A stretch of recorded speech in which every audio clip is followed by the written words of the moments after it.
Level 1 End of Life Doula training. My name is Suzanne O'Brien. I am thrilled to be here with you. Thank you so much.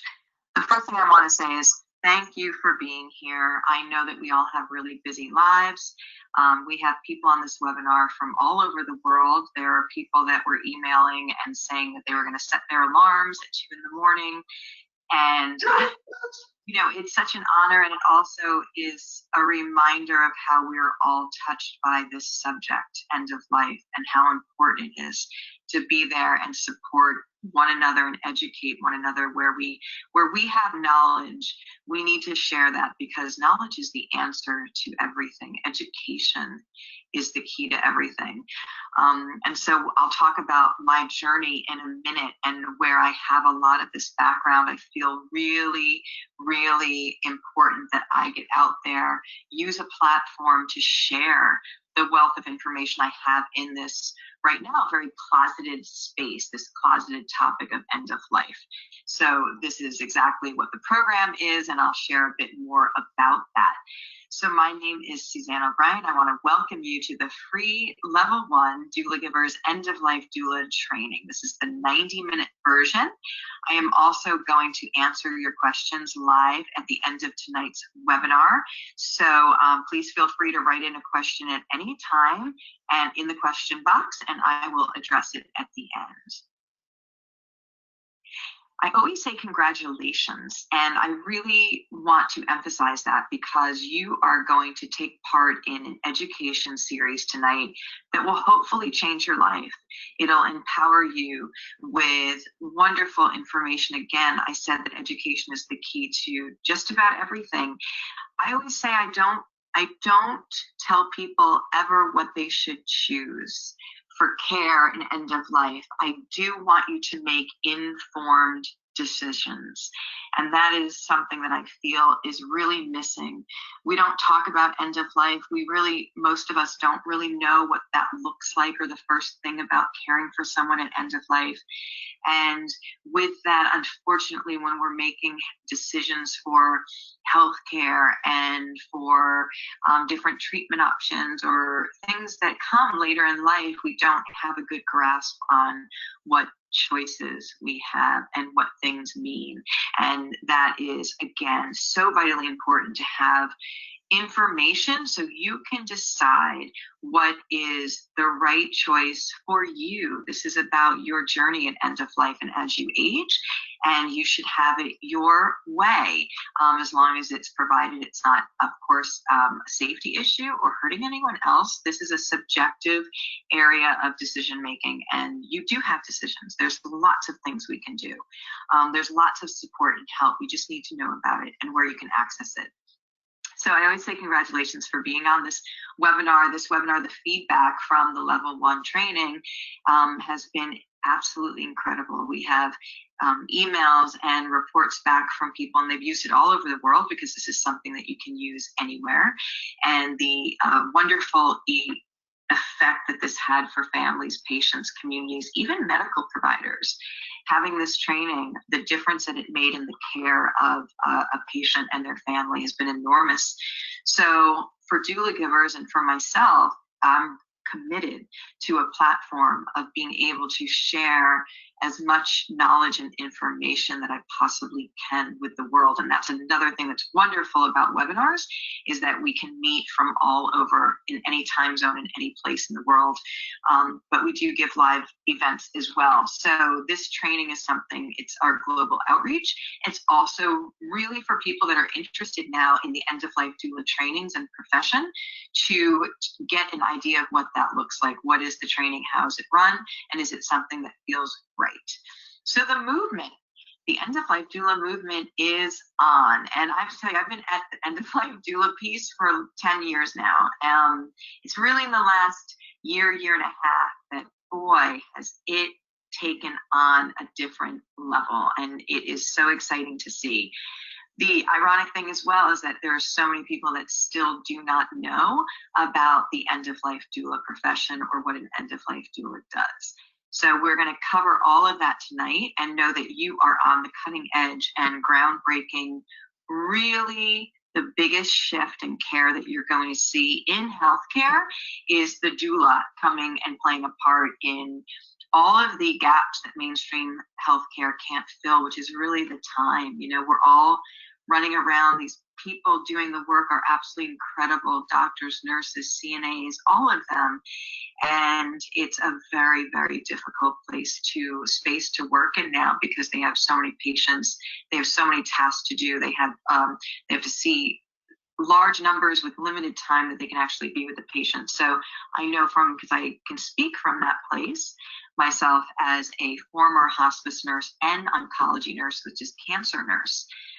Most amazing people in the world, working so hard to make a difference for people, but it's really challenging because of the way the system is set up, the reimbursement system. We're not given a lot of time to be with patients. But the other reality is that as a society, we're not doing our part either. So we're not taking charge of how we would like to age, what treatments we might want or not want at the end of life, doing our advanced directive paperwork. So, you know, it's a multi-layered place that we are in right now that's gotten to this very challenging and dysfunctional aging and end of life process. But for something that is 100% guaranteed, that we are going to age, that we are going to have an end-of-life experience for our loved ones, for friends, for ourselves. The elements that I'm going to teach you tonight and things that I've learned that can make that end of life, that inevitable end of life piece, go 80 to 90% better than if you don't do those things. So why not?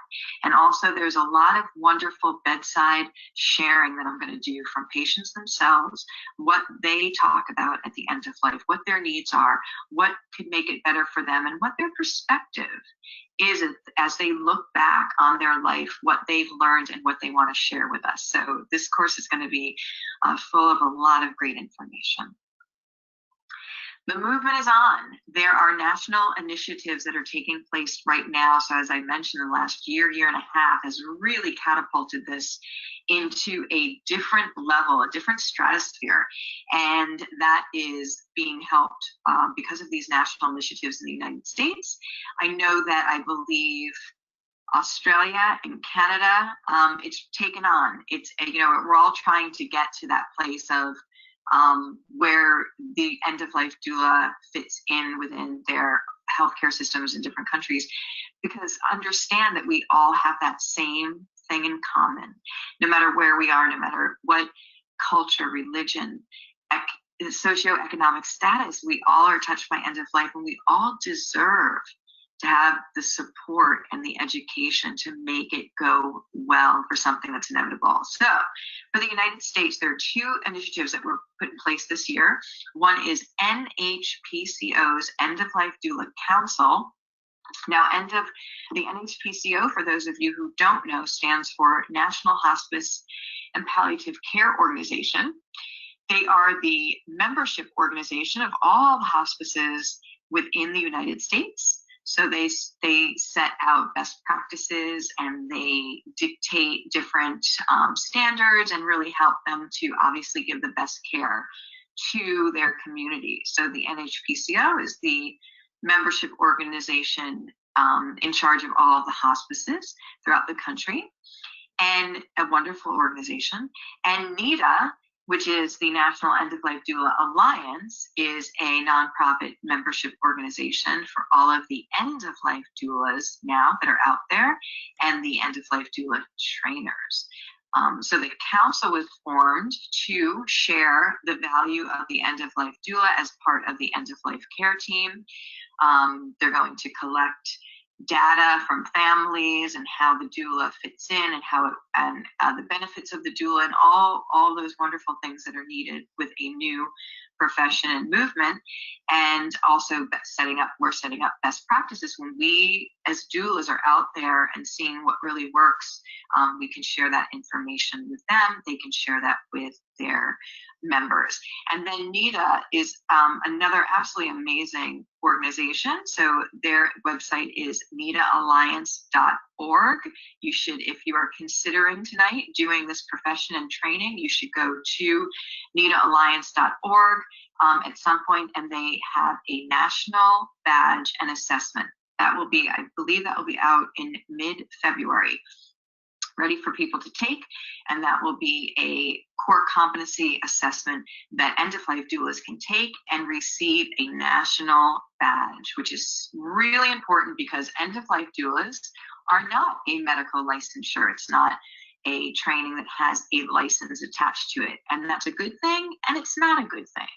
So why is it a good thing? It's a good thing because right now, as we said at the top of tonight's webinar, is that there are those of us who are working in mainstream medical who it was very challenging to get as much time with the patient and the family that was needed, especially in an end-of-life scenario.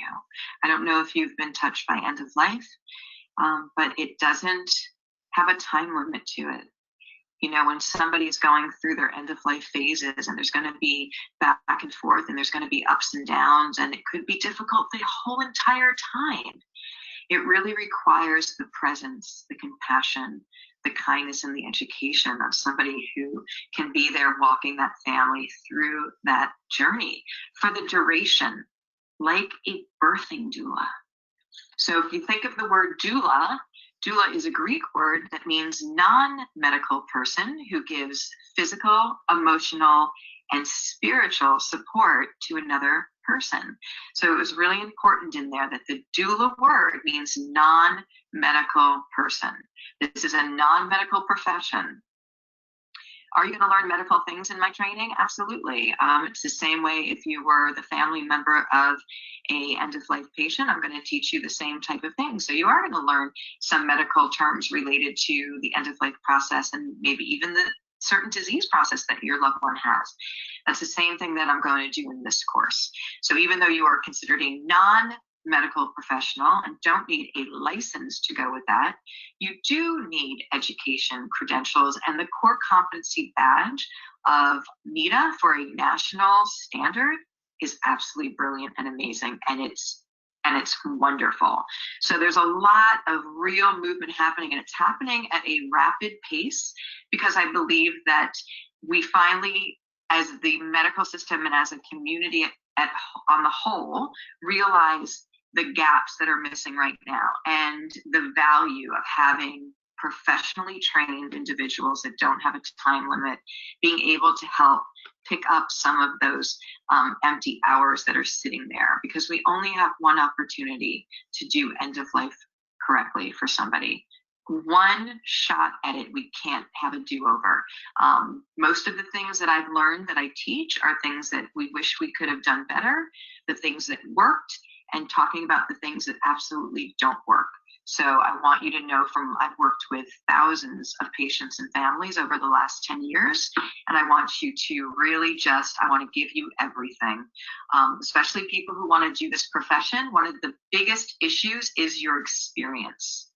So for us to practice, one end of life experience is never going to be exactly the same as another. Why? Because there are different variables that are factors there. There's different elements of how that person is in their being, what the family dynamics are, just everything else that comes to play in that. And so you want to be, the more experience you have working in end of life with different scenarios, different patients, the more you're able to pull from those experiences for being a great practitioner. And that's what I really impart to you in this program, which is really important to get you all that experience per se up to speed right in one place. And then you go out and you get your bedside and you start acquiring your own. It's a beautiful, honorable space to be in. I think there's no other way that we can be of higher service to another human being at this time than to support them in something that is so very important. So why is the end-of-life doula becoming so needed and so embraced right now? 9 out of 10 people say that they want to be cared for at home if they were terminally ill. Now, this was by a National Hospice Organization Gallup poll in 1996. Every statistic, every survey that I've found since then, you can kind of take your own inventory. Where would you like to, if you found out you had a terminal diagnosis, where would you like to be? Would you want to be in a hospital? Would you want to be in some other type of facility? Would you like to be home? You know, most people want to be home in their surroundings, but that is not always accomplished very easily. So for instance, hospice is so amazing. I absolutely love hospice. It's a holistic model of care. Hospice nurses are probably one of the most amazing groups of individuals that I have ever known. People who work in this space are just, to me, completely angels, and I know that they work tirelessly to make such a difference for patients and families. For me, it was a question of, again, feeling like I didn't have enough time with that patient that I wanted to have in that home environment, training that family. And what were the factors that allowed me to not have that time? Well, it's a couple of things. So there's three things I've really identified that are problems with where we are at such a difficult place at end of life in the care. Is number one, death is the second leading fear in this country. So it's the second leading fear in the United States. Now, people always ask me what's the first, so I'm going to share with you that the first is public speaking. But death is the second leading fear, and it's palpable. You know, when people do have that fear, for some reason we've gotten in the last 100 years just completely turned around with the fact that we don't plan on end of life, we don't talk about end of life. So when it shows up, which we know it's 100% going to show up, when it shows up, it's a shock. We're not ready. Nothing's in order. Maybe sometimes even the person can't even partake in what they would want or not want.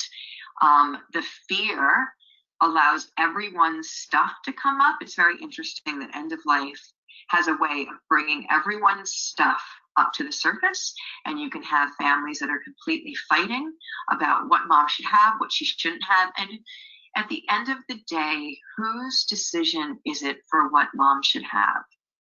It's mom's. But if mom is not feeling well, maybe she's not even able to physically take part in the discussion. And this is not something, you don't want to start discussing about what to do or not do for end of life when somebody is in front of you that is a terminal or just got a diagnosis, because that's when additional fear and crisis, we don't decide things right. And I can tell you, to this day, I have families who do not speak to one another because they had such arguments during the end of, so their mother died anyway, because we know we have an end of life. The fighting was unbelievable, and continued on past that person who had died. So really tragic to see that happen. We don't want it. But here's the really important thing. We want to give what is needed to have the 9 out of 10 people who say they want to be cared for at home the ability to be able to have that happen. So right now, about half of people die at home. So the other half are dying in hospitals or nursing homes or some other institution. So why is that if 9 out of 10 people want to be at home? Well, it goes back to us not planning ahead, us being very fearful of death. And so again, talking about it and educating is one of the first things we can do to alleviate that fear. In fact, I hold a death cafe in New York City, and I had one last week. And the amount of people, I had somebody come who's a medical reporter, who's actually a doctor, but now a journalist for medicine, and came to the death cafe to see what it was all about, to get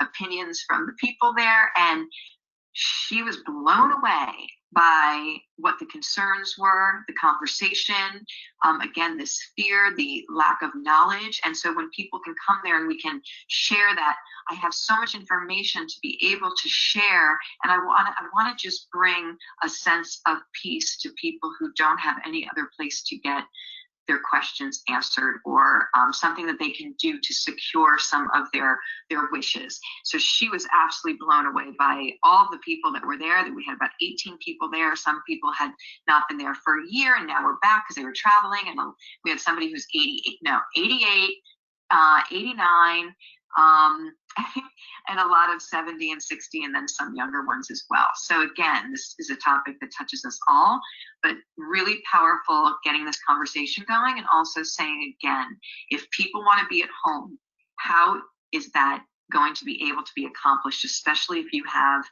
let's say you have an 85-year-old man who lives with his 82-year-old wife, and that's all they have, the main caregiver. So hospice being an absolutely gorgeous, holistic model of care, and hospice workers are amazing. As a hospice nurse, I teach the loved ones how to care for their dying loved one in the home. And so because the average person comes on hospice so very late in the end-of-life experience, I'm not able to fully give them, most of the time, I am struggling to give them as much education as I would like to give them in that short amount of time. So it goes back to not planning ahead. I think that I don't want to exactly say, but I think from 7 to 14 days, half of hospice admissions are from 7 to 14 days on the program when they have up to 6 months. So we're just not talking about this in planning for when we are at end of life or terminal, where we'd like to be and how that can be accomplished. So very important that we talk about it. My patients. So this is when I was in the oncology care unit. So I'll talk from that space. I worked, so again, my name is Suzanne O'Brien, and for those of you who don't know me, I am a registered nurse, and I've worked most of my nursing career in hospice care, which is end-of-life care, and or oncology care, which is cancer care. And it was from the very first day I first started hospice, believe it or not, as a per diem nurse. And that first day, I knew that I was in the exact place that I was supposed to be in. It was like a piece of puzzle fitting in. And I just felt so connected to something so much greater, something so much more important than just a job, a career. It was absolutely blew me away and was so powerful. But at the same time, patient after patient was not having that beautiful, sacred end-of-life experience that I know is possible and that I know people can have. And it was heartbreaking because they were left with, that being the family, with the last time that they were with their loved one, that they have tons of regrets, wish they had did it differently, don't even know what happened half the time because they're in a state of shock. So I thought, what is going on here, and how do we fix this? How do we make this better? And I didn't understand because I grew up with the awareness that death was a part of our journey. Death was a part of the life's journey. They're not separate. They go hand in hand. And I feel like when we realize that this journey will not be here one day for us, I feel like we live with a much more beautiful awareness and appreciation of every day. But in the oncology unit, so I started with hospice and I realized that things weren't going as well as they could go by any stretch. And so I think that I went back and really wanted to go into a field where I saw what patients go through before they actually get to hospice, get to end-of-life care. And I guess, down deep the whole time I knew at some point I'd be an educator, but I really needed to understand what was happening. So I went to the oncology medical center, and what was happening is, again, it's very scary when people are sick and when their life is threatened. And, it was heartbreaking. A lot of the things were really heartbreaking. And again, this lack of planning. If you don't express your wishes to your family and loved ones, to your physician, and have them in writing with an advance directive, it goes into what I call a default. And the default is that we're going to, as medical providers, they're going to do everything they can do to keep you alive because that's what is expected and taught. And I think that we forgot over the last 100 years, we forgot that dying is a part of the experience, that it can go well, but it needs that support and kindness and education for not only the patient, but for the patient's loved ones. So as I was in the hospital, in the oncology cancer unit, I was working with all different types of people, young people, people getting treatment, people newly diagnosed, and people that were dying. And so for people who are really advanced, and I use for example, people who've lived a long life so that we have the best case scenario when we talk about end of life, but we know the reality that that's not always the case. I've had patients from 5 to 106. But right now, let's use the discussion for somebody who has been lived a full life into their 80s and has disease process all over, not reversible, not going to get better. And what they were telling me, it was interesting, when they were in the hospital, you get very close with your patients, and they would share with me, they'd say, I just want to go home. Why am I here? I just want to go home. And these were people that, had their cognitive abilities, were clear, sound of mind, were weak, but were clear and in their thought process. And I would think to myself, and I'd say, Suzanne, if they can tell me that they want to go home, why aren't they? So it was very confusing to me. I don't think they understood. And I think their families, a lot of families jumped in, a lot of fear jumped in, and a lot of us with a overall denial that end of life is part of this journey rushes in, and it really can create a lot more pain for this whole situation. So it's really an honor of these wonderful people that I got to care for, that I really have a voice for them, that I've come out talking about that we need to do better. We need to talk about this ahead of time so we don't get trapped in that default place. It is okay that you do whatever you feel. If you want 20,000 treatments and surgeries and try this and try that, I think that's fantastic. Just make sure it's informed decision and educated decisions that you are making. And for yourself, this is about your journey. So you want to make sure that you have what you want. Another statistic, healthcare practicing and living wills, known as an advance directive, is those two documents together. A healthcare proxy is somebody that you will name to speak your wishes for you that you've already chosen if you are unable to speak them. That is a healthcare proxy. And a living will is the document that says what you would want or not want for treatment if you were not able to speak for yourself. It's all laid out. So 87% of people say it's important. These documents, yes, they are important. 23% have them done. And I believe out of the 23%, I heard that half of the people actually know where they are located. This is not a document that will do you any good if you don't know where it is. Death is the second leading fear in this country, and I'm sure you can pull from many, many experiences in your life where you know somebody who got sick, where you started talking about End of Life Doula or this kind of work, and people say, oh, I don't want to hear it, don't talk about that, or how could you do that work? Oh my goodness, there's so much fear. And so I had to say to myself, what is this fear? I had to uncover, if I could, what the fear of death was, because it was so palpable and causing so much destruction at the end of life process. And guess what? I went on a journey. I studied. I tried to uncover everything, and I could find nothing.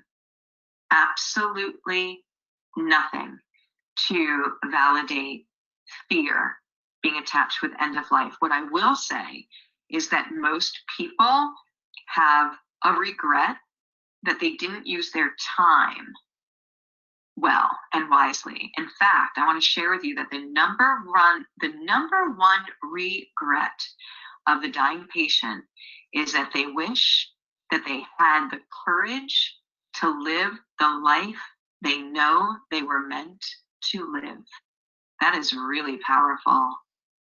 I really want you to hear that, because I want you to hear that for yourself. The number one regret of the dying patient is that they wish they had the courage to have lived the life they were meant to live, a life of purpose, something that they knew they were here to achieve and they didn't for whatever reason, listening to other people, not believing in themselves. So that's super important. So that fear is not a fear of death itself that I uncovered of anything. It's more of, I feel the biggest issue at end of life is my time is here. Oh no.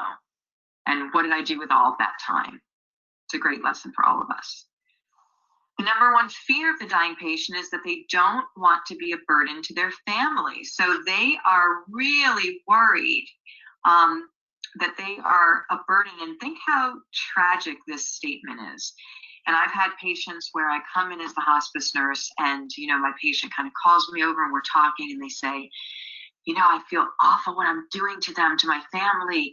They realize how shocked, stressed, and uncomfortable they are with caring for them for the most part, because we just don't, most people have not even seen somebody in the dying process. And now somebody's in the home dying, and the main caregivers are the family and loved ones. So there's a real gap and disconnect there. There's so much more guidance that needs to be available for families, especially in the home environment, and that is the doula. So the number one fear of that dying patient is they don't want to be a burden to the family. So think about, you have a dying patient who is now burdened and upset that they are a burden and causing their family pain. That is not the energy that we want at this last time. We have to have this scenario be so much more healthy, natural, and supported so that people can have their last time with their loved one. 78 million baby boomers started turning 65 about 2 years ago. 78 million. That is in the United States. 20% of them do not have children. So this is significant. We are in an elder care crisis. It hasn't even been called to the extreme that it is needing to be called, but I've been working in it for a very long time. We have a crisis upon us with our aging, our elderly and end of life, and the numbers are going to get that much greater in decades to come. So when you want to do projections on care, what's available, what the need is going to be, we're in a crisis right now that is going to get so much worse. And if you're going to look to the mainstream healthcare and insurance to solve it, it's not going to happen. In fact, every time we turn around, unfortunately, more things are getting cut. Insurance is... I was with somebody the other day who was talking about when their father-in-law was dying. And they had to worry about, they were being told with their insurance what was covered and then it wasn't covered, and services. They were wrapped around a lot of that and worrying about the insurance and the coverage and the stress of that. And here was somebody they loved so much dying, and the last time that they'd ever have with them. So when you bring in education to train non-medical professionals and even families that will have this education and skill to better be able to be comfortable, to be effective, to be present with their loved one, that's going to be able to alleviate these staggering numbers that are only going to continue. So the non-medical professional for caring for every aspect in our healthcare system is going to be the answer to what the crisis and the gaps are right now. Staggering, 20% don't have children. So when we look at our end of life and our aging, usually it's an adult child who will care for an aging parent, arrange that care. Not always, by the way. So sometimes that's not even an option, but there's 20% of people who don't even have that option. And a lot of them come to my death cafe. In fact, this one woman was there, and she's always there, and she said, a bunch of my friends, I think they're in their early 70s, a bunch of my friends, we don't have any children, we don't have any family. Who is going to care for us as we age? They're petrified. Well, we're going to come up with something for them. But it's a really legit concern, and we want to be able to be of service and to make it better. Doulagivers, End of Life Doula Training, the skill of learning how to care for someone who is dying. So Doulagivers, that is our organization, doula and giver. It's our word. It really encompasses what we do. Again, that doula is a non-medical professional that cares or gives to someone else holistically, physically, emotionally, and spiritually. There are different levels to the End of Life Doula trainings. You are taking part in the free 90-minute Level 1 End of Life Doula training today. It is also known as the Introduction to the Certification course. So there are lots of people that are interested in becoming End of Life Doulas now and getting into this line of work. this is a wonderful place to come and get an overview of what this really looks like. What is the reality? How does the training work? And what does it do? What does an end-of-life doula do? And so the different trainings are the 90-minute, which you're taking part of today. And then I have certification end-of-life doula training for those who want to practice as an end-of-life doula. We also have the Doulagiver Specialist, and that is a training. It has 3 trainings that are within the program: End-of-Life Doula, Elder Care Doula, and the Doulagiver Care Consultant. And if we are going to make a difference in our aging and help to support them, it's not going to be resolved by just showing up at the end of life. It needs to be caring for our elderly holistically. That, by the way, they have statistics says that 85% of people over the age of 65 need some form of support at some point in their journey. That could mean 24/7. That can mean for a few weeks after maybe a fall or something acute. That can mean 3 times a week. But over the age of 65, 85% of people need some form of care. We are living for decades so the good news and bad news, once again, our life expectancy has gone in the last 100 years from 46 to 79. That's huge. But with that, we are living so very long. But with living so very long, we're living with chronic illnesses, cognitive issues, physical limitations, and we need help. And these people need help. And it's not available. That help is not there. It's not there holistically. So when you work with elderly as an elder care doula, you are a care consultant, which is somebody who helps them do that aging well planning. So it's not just helping people with their paperwork and advanced directives. It's helping people to realistically look at where they could possibly spend their last years, how that would be attained, because I don't think people realize how much money it takes if you need to bring in care or things of that nature, and also physical limitations. Is it practical that somebody lives in a home where the bathroom is upstairs? Because usually it comes to a point where people can't walk stairs. So the Doulagiver Care Consultant works on all of those type of things with our clients before somebody's even aging. So well in advance, we have a loose A, B, and C plan so that, again, it's not a shock when we get to that place. There's always going to be different variables, but at least we have a blueprint and we have the paperwork and a plan. And our family is on board. So the different trainings we have are the level 1 end-of-life doula, the Doulagiver the Doulagiver Specialist, which is the 3 trainings in one, and then we have the certified end-of-life doula practitioner.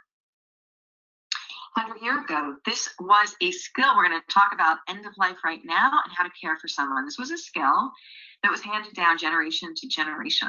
So people will say, this is so incredible, this is brand new. It's really old. It's not really brand new. Now, did we incorporate all the wonderful modern knowledge and medications and things that we can to make this such a great training and education? For sure. But caring for somebody who is dying is a skill that people have been doing for thousands of years. It's really in the last 100 years that we have completely come full circle with not even identifying the end of life is a part of the journey, not knowing the first thing about what end of life looks like. I mean, if you think about it, most of our elderly live in different parts of the country or in different types of places like assisted living or nursing homes. And, sometimes we get that phone call that, mom died or something happened, but we don't see that decline.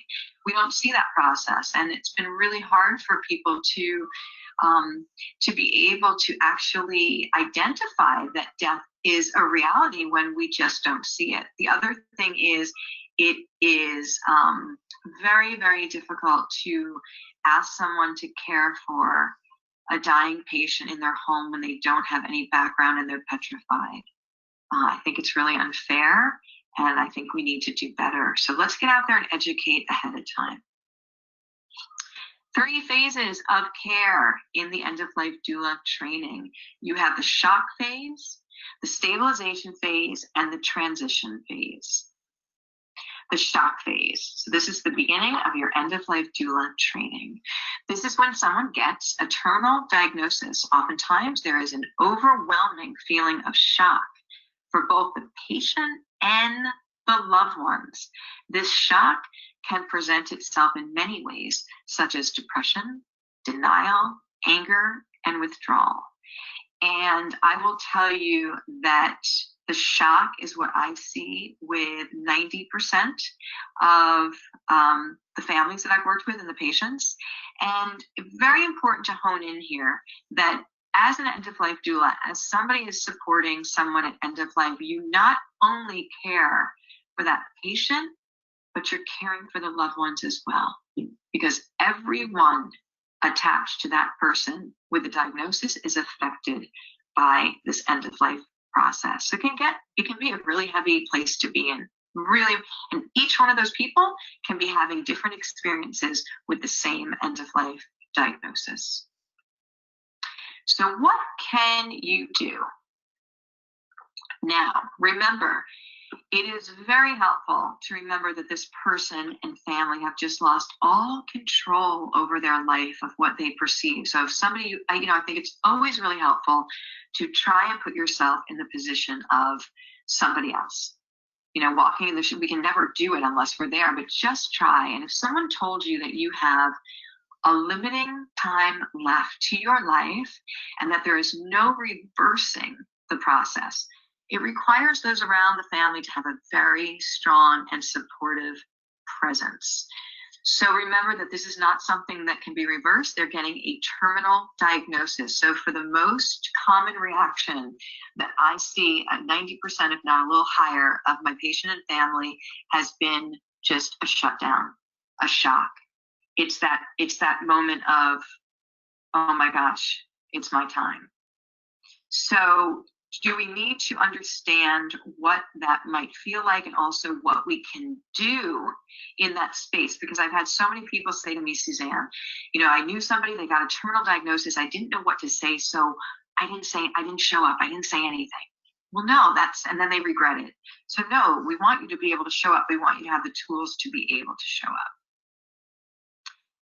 It is so important to show up and to remember about this control. So one of the things you want to do is establish trust and security with both the patient and the family. This can be even your own family. This can be a member of your family, your mom, your dad. You want to really be in that space of being grounded, being present, and being a great listener. I'm going to give you some techniques to do that. So one of the biggest things I want to emphasize is building trust and security at this moment, because they're scared. And the patient's scared, the family's scared. And especially if you are going to be the end-of-life doula coming in as a practitioner, you have to establish this trust right away, because it's going to set the tone for your relationship with that patient and family for their whole journey. And if you don't have trust with them, it's going to not be a great journey, because they are going to look to you as the doula, as the person who does this, as guiding this journey, for advice on what to do and just for strength and comfort. And if that trust isn't there, they're not going to be able to receive that. So it's vital to establish trust and security with the patient and their family at this time when their world has just been turned upside down.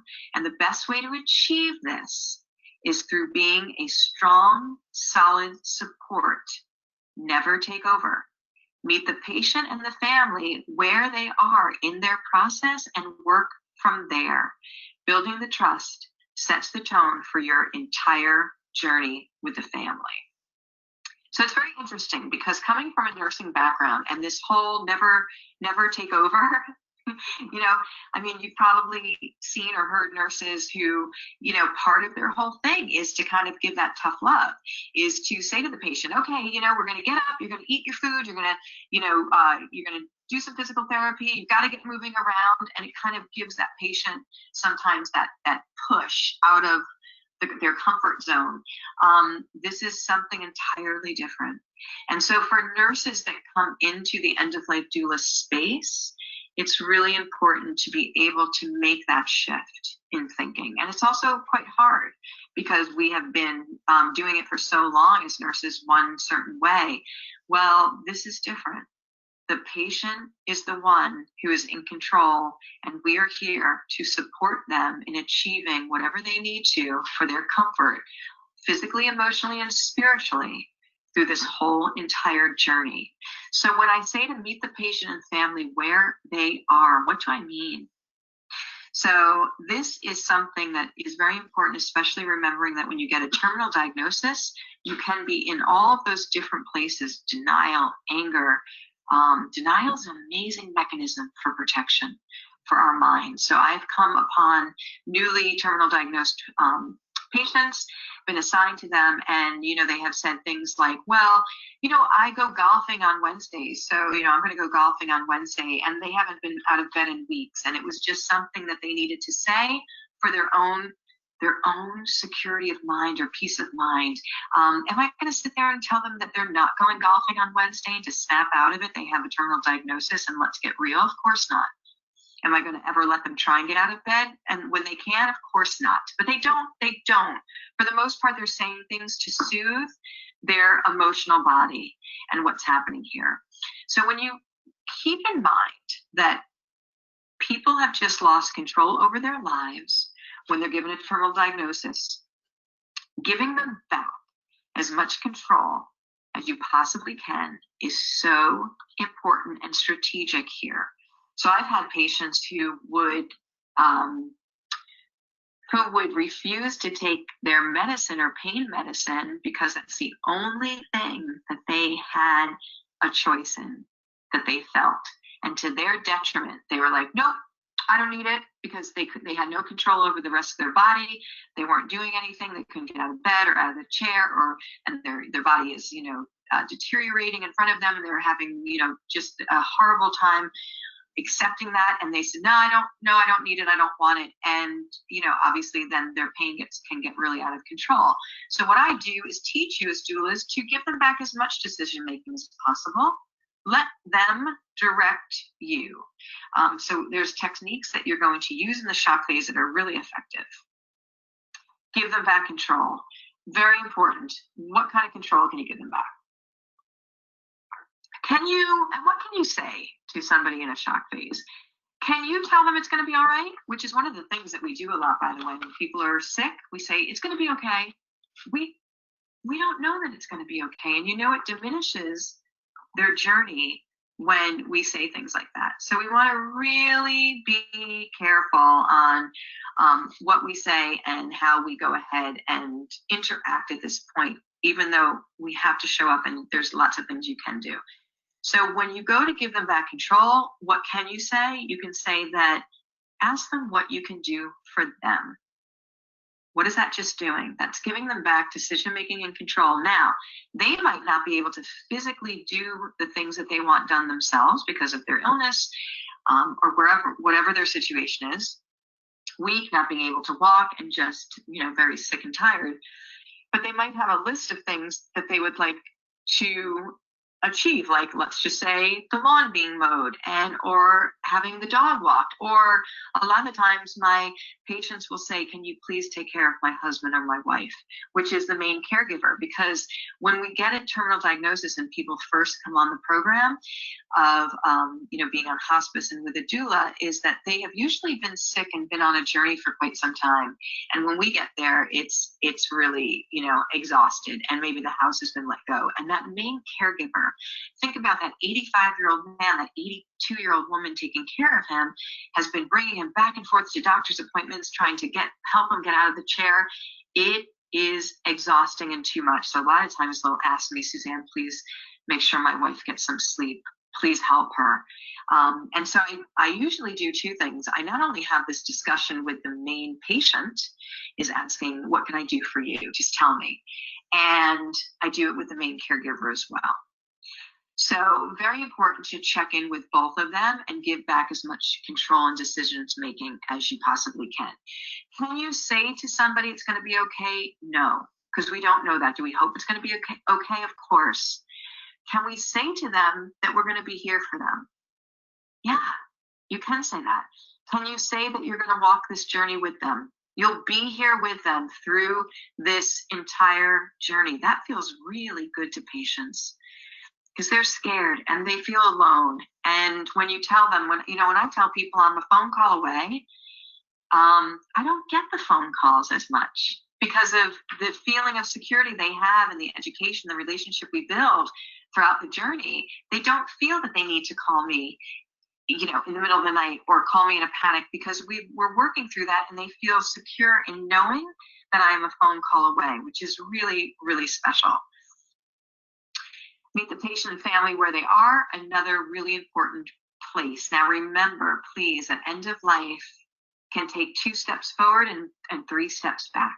So you might have a patient who is in their shock phase, has been, had some time, moved through it, which we'll talk about in a minute.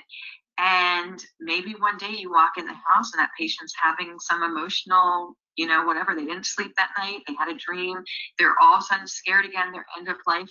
You really need to support people where they are and work from that point forward. And if you have a patient, let's just say a patient for a minute, who is in denial with their end of life process because they are so fearful and they stay in denial their whole entire end of life journey, is that okay? Well, it actually is. Is it ideal? No, but it's not our journey, it's theirs. And we have to be there to support and love them as much as we possibly can. And, my goal is to have people obviously feel safe and supported, that they organically move through the 3 phases of life, which works out really beautifully. But if for some reason you have one of these cases where somebody stays in a denial place and that's what they had to do for their own protection and where they were, we just have to love them where they are and just make sure that, all the other things are taken care of that we possibly can. You cannot push people. You have to create the safe environment for them to be able to process and get to that place of acceptance with you by their side, but they need to come to it. And they usually do. I will tell you that end of life is an incredibly beautiful, natural experience, and most patients organically go through a lot of these beautiful cleansing and places of acceptance if they're given enough time and if they have the right support system around them. Build the trust. I can't emphasize how important this is. I have one patient story. I have so many, but I have one that I'd like to share, particularly with this trust issue. So I was assigned to a patient as a hospice nurse at home, and it turns out that she had come down from a different state to live with her son and his family, and they were going to care for her through the end of life. And when I first got to that door of that patient's house, the son answered the door, and he was in his 40s, a lovely man, and he was visibly almost shaking. And so I said, oh my, to myself, okay. Now, when I went in and met the patient, she's lovely. She had maybe a tiny little bit of pain, 2 out of 10. She was doing well, eating. I mean, this is one of these wonderful cases where we had months together, which is unusual. But she was doing well. It was the son, the main caregiver, who was an absolute wreck and mess. And so remember, in the very beginning tonight, I talked to you about if you are a doula, you are not only taking care of the patient, but you're taking care of the patient's loved ones as well. And so I knew that my immediate work was with him. And it was. So he didn't know he was an engineer. He didn't know the first thing about end of life. He was petrified. So we do the education, the talking, and I said, you know, if you call me, I'll call you back within a few minutes. And he would just ring my phone to test me. And that's what I'm saying. The trust is so important, because we were able to establish so much trust in the very beginning that he could count on me, because then he could relax a little bit, and we had this incredible, beautiful journey together through till the very end. It was absolutely amazing. But he was testing me. I would tell him information. He would fact check me. He would test me on how long it took me to call him back. So critically important, you're their lifeline to the outside for the end of life case that they're taking care of at home. There might be no more serious position that we can be in than caring for that family and that patient, and we have to give 150%. And that's where these hospice nurses do that. They're absolutely amazing. They just have many patients at once. They can't be everywhere at once. So it's great to bring in some other people that can fill in the gaps of time. So for us, we had to build that trust. And when we did, our relationship started to relax, and we can focus on things and go through the journey up until, you know, the very end of this case. I was in this house in the afternoon, and I could tell that this patient was probably going to die that night. She was in an active dying, going into that transition, or in that transition. And there was a daughter of the man who was taking care of, and the woman who they were living with, who was 8 years old, who lived with them. And I had a relationship with her as well. And I said, would you like me to wait till she gets off the school bus so that I can answer any of her questions, and we can go in and see grandma together, because grandma was in her deep sleep coma. And they said, you would do that? And I said, of course I would do that. So we did. I waited for her to come off the bus. And by the way, I wasn't on the clock anymore. And she went in, and the woman was breathing, her labored breathing. And I was letting the girl ask me any questions that she could ask, and helping out as much as she could help out. Putting a warm blanket on her grandmother, putting lip balm on her lips, and, you know, just making sure she felt comfortable, and also letting them know that I really felt that she was going to die that night. As a doula, you get really good at this, and your job, especially in that latter part of the transition, is making sure that that patient is dignified and comfortable. But it's really turning a lot of your energy on that family, because it's happening. This patient is going to die in that home during the night with that family there. And if they're petrified now, you can only imagine how they're going to feel if they're really not prepared for that. So letting them know that. And it was so interesting, because I remember that the husband and wife had a little bit of an argument at the table, where the husband said, I'm going to wait for you, because I was getting on my shift at 8:30 in the morning, and I, as a hospice nurse, can go out and pronounce somebody who's died. So he said, I'm going to wait for you. If she dies in the night, I'm going to wait for you to get on at 8:30 and then call you. And the woman said, no, you're not. You're calling the on-call nurse, because hospice always has great on-call available. So that was like a little bit of a moment. Well, anyway, the phone rings for me at 8:30 in the morning. And here's the beauty of this. Besides so many just pieces to this wonderful experience, the day before when I left, this woman was breathing quite heavily and labored, and we couldn't get her exactly that comfortable look that I'd like. And it's not always possible. Her mouth was hanging open because of everything going flaccid, and, you know, you could really hear the breathing, and it was a little bit, you know, disturbing and uncomfortable for people. She was kind of at an angle. We're trying to get her to sit up again. And so when I got to the house that morning, now you have to remember that these people have just lost their loved one. Their mother just died. I get to the door, they open the door, and they say, it kind of excited. They said, we haven't touched her. We want you to see her. Like that, and like lead me into her room. And when I went into the room, she was sitting just in a perfect position in her bed with her mouth closed, almost like with a little smile. She looked simply beautiful. And here's what happened that night, they told me. At about 2 in the morning. Now, her bedroom was downstairs, and the son was sleeping on the floor next to her bed. At about 2 in the morning, the wife said that she came downstairs and she said to her husband, remember that Suzanne said that she may not die in front of you, because this is another common phenomenon that we'll talk about a little bit more advanced in this course tonight. But patients, lots of the time, will wait till you leave the bedside. That's not the last thing that they want you to see. And this is so incredible because some of them, many of them have been in a sleep coma for days with their eyes closed, not talking, even for weeks. And how do they know the 5 minutes that people leave the bedside that they choose to pass? Not always, but this does happen.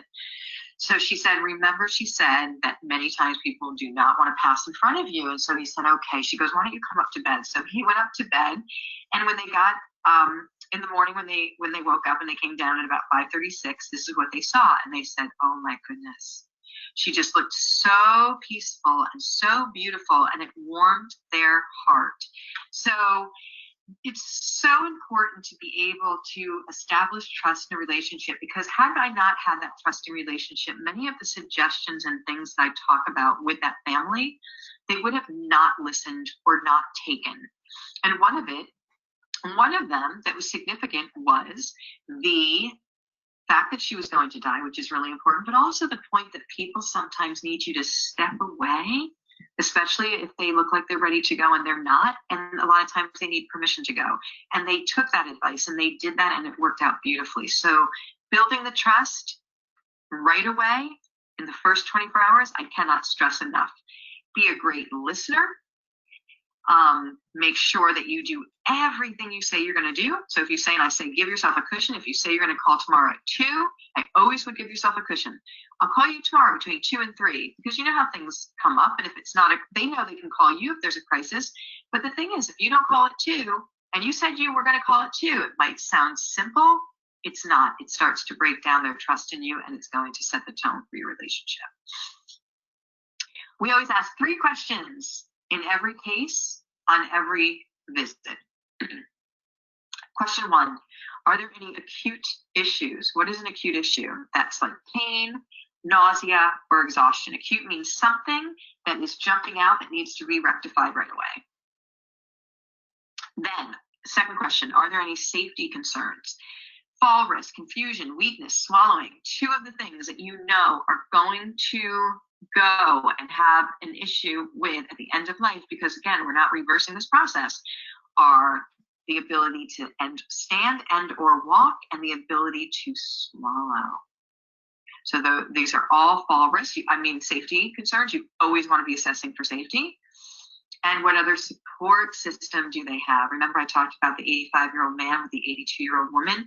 That is not going to work. It might be working now. Let's just say that Mr. Miller can walk on his feet. He can get up by himself. He's a little weak, but he's okay and steady. We have an end-of-life scenario. We have a disease process that is going to continue to decline. So even if it's okay now, what do we have in place? Because we know that's going to happen. So instead of it happening or him falling, God forbid, I want to put things way ahead of time, because we can make this so much better.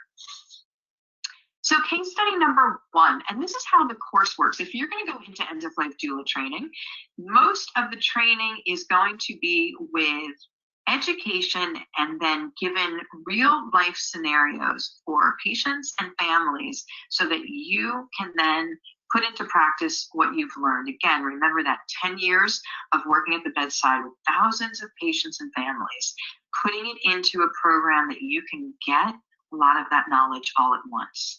So let's just do a quick one for shock phase. I'm going to show you how that works. We have an 82-year-old male with a diagnosis of terminal cancer. And a lot of times that as a doula, this is the information you're going to get. You're going to get how old your patient is and maybe what the diagnosis is, and that might be it. So let me read you a bit of the scenario. So you find out that he's been having chemo treatments for the last 9 months.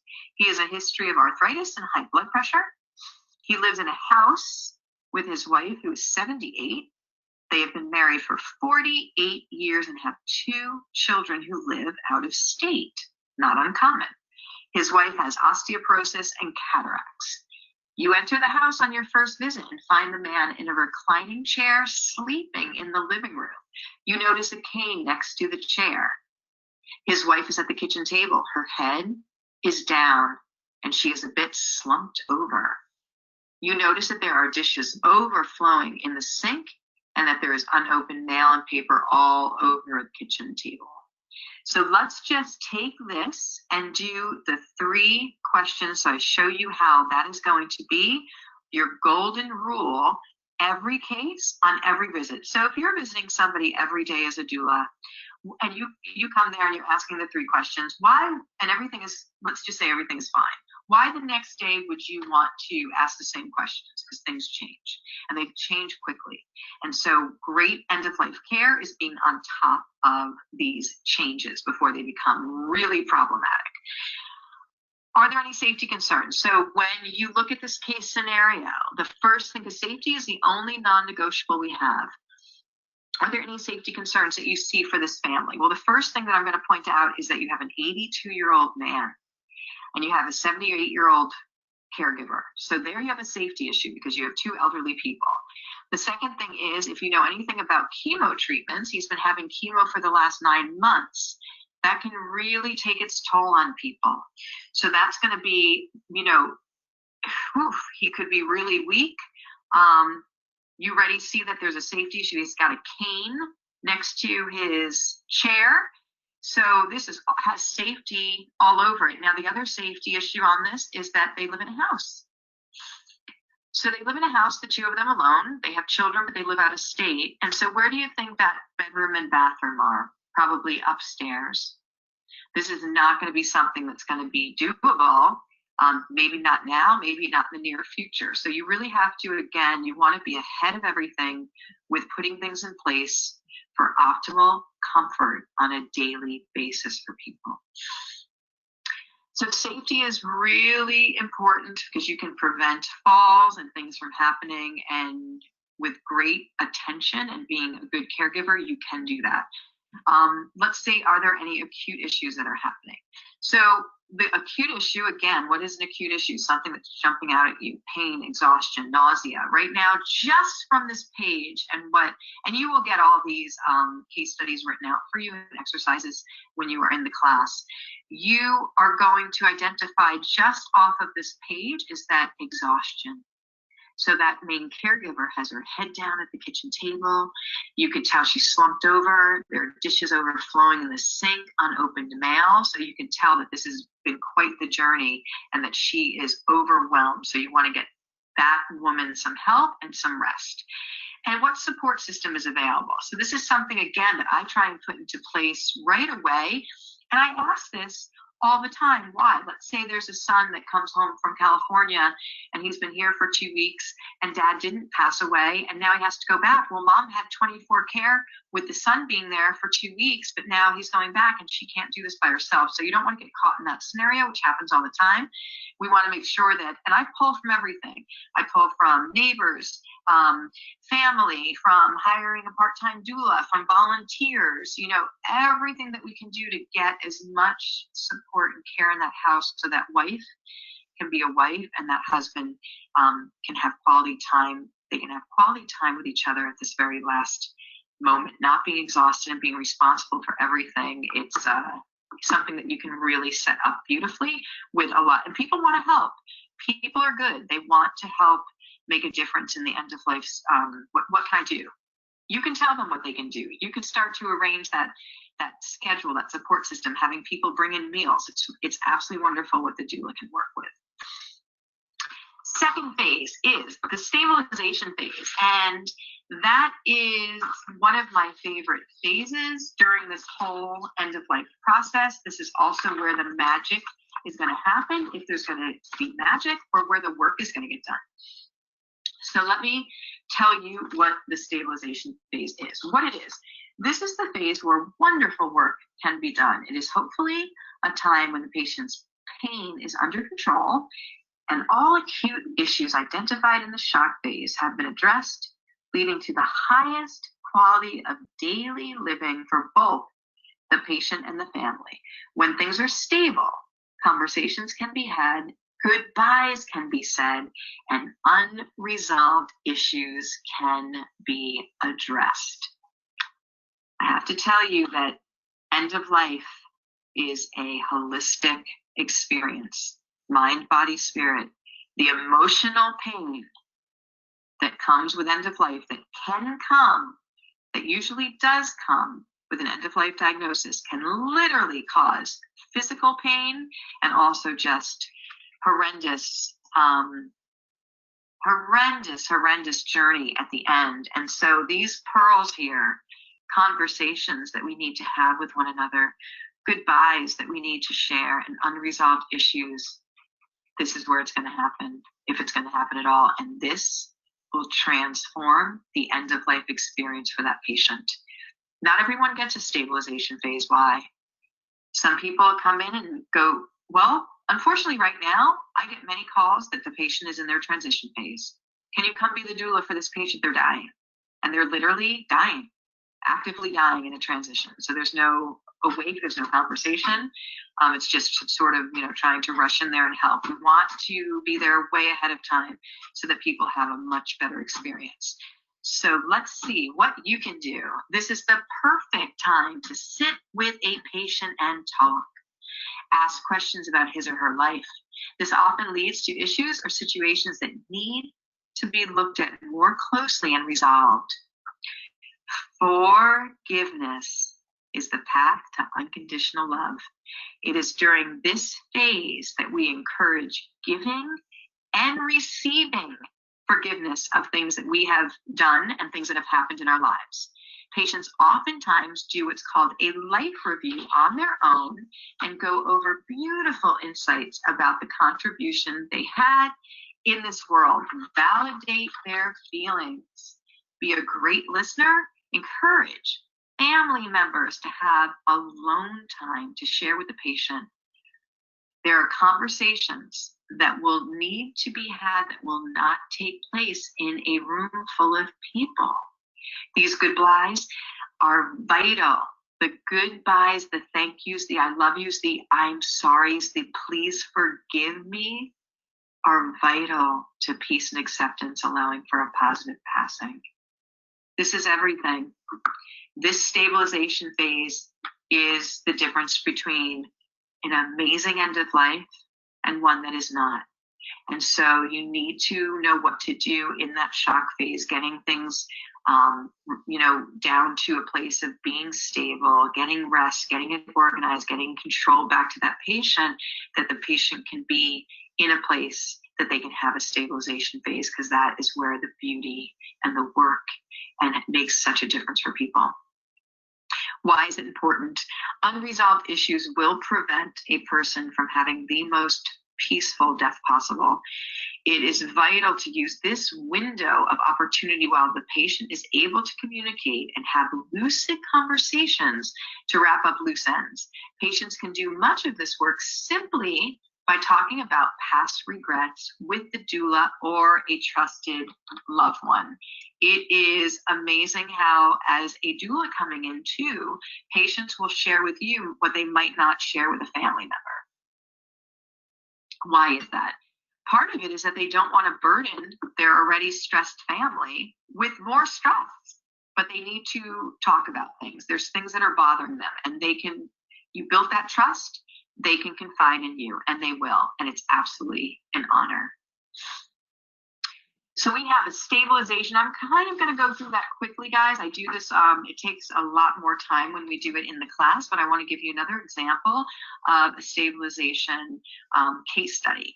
We have a 74-year-old woman with terminal cancer. So this particular woman lives in an apartment by herself. She's on Social Security, and that is her only source of income. She has a cat named Prudence, who is 7 years old. This woman has one daughter who lives an hour away. They have had a strained relationship for many years. Her daughter has two children, a girl who is 10 and a boy who is 8. The patient has been divorced for 30 years. She does not speak to her ex-husband. She belongs to a church where she has been volunteering for community functions for years. So, Are there any safety concerns? So you're going to go back to those 3 questions. Are there any safety concerns? Well, we don't really know. We don't know how this woman is walking until we put our actual eyes on her and see her. But for right now, let's just say that she's doing fine. She's walking fine. But is this something that is of concern because we have a terminal diagnosis that this person is going to progressively decline? Yes. So now that she lives alone right now, might be, but this is not something that's going to be able to be safe in the near future.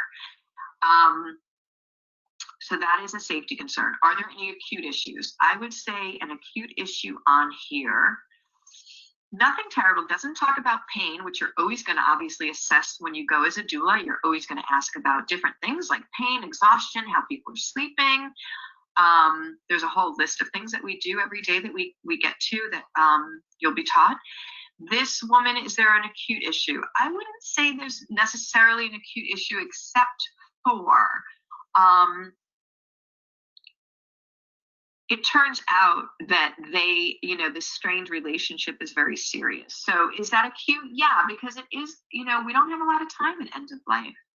And, we just talked about repairing or accepting and forgiving. And if this is something that we can see if there's a possible way to help facilitate some kind of reconciliation for both of them.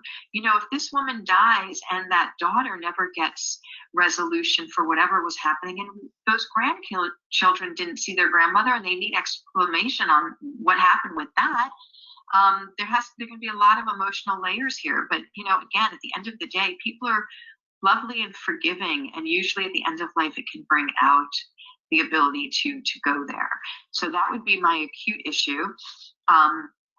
The other thing is I'm going to address that cat. So one of my main concerns of my patients, especially if they live alone, if they're dying and they live alone, is if they have a pet, where that pet is going to be placed. And we as doulas really try and bring a beautiful home that patient feels really okay and comfortable with, so that they can be at peace knowing that their pet will be cared for, that they don't have to worry about them when they leave. What support system does this woman have? Well, she has the daughter, which I got excited about in the very beginning, but then that only lives an hour away, but then as we read on, there's a strained relationship for many years. So I want to see what that is about and if that can be repaired.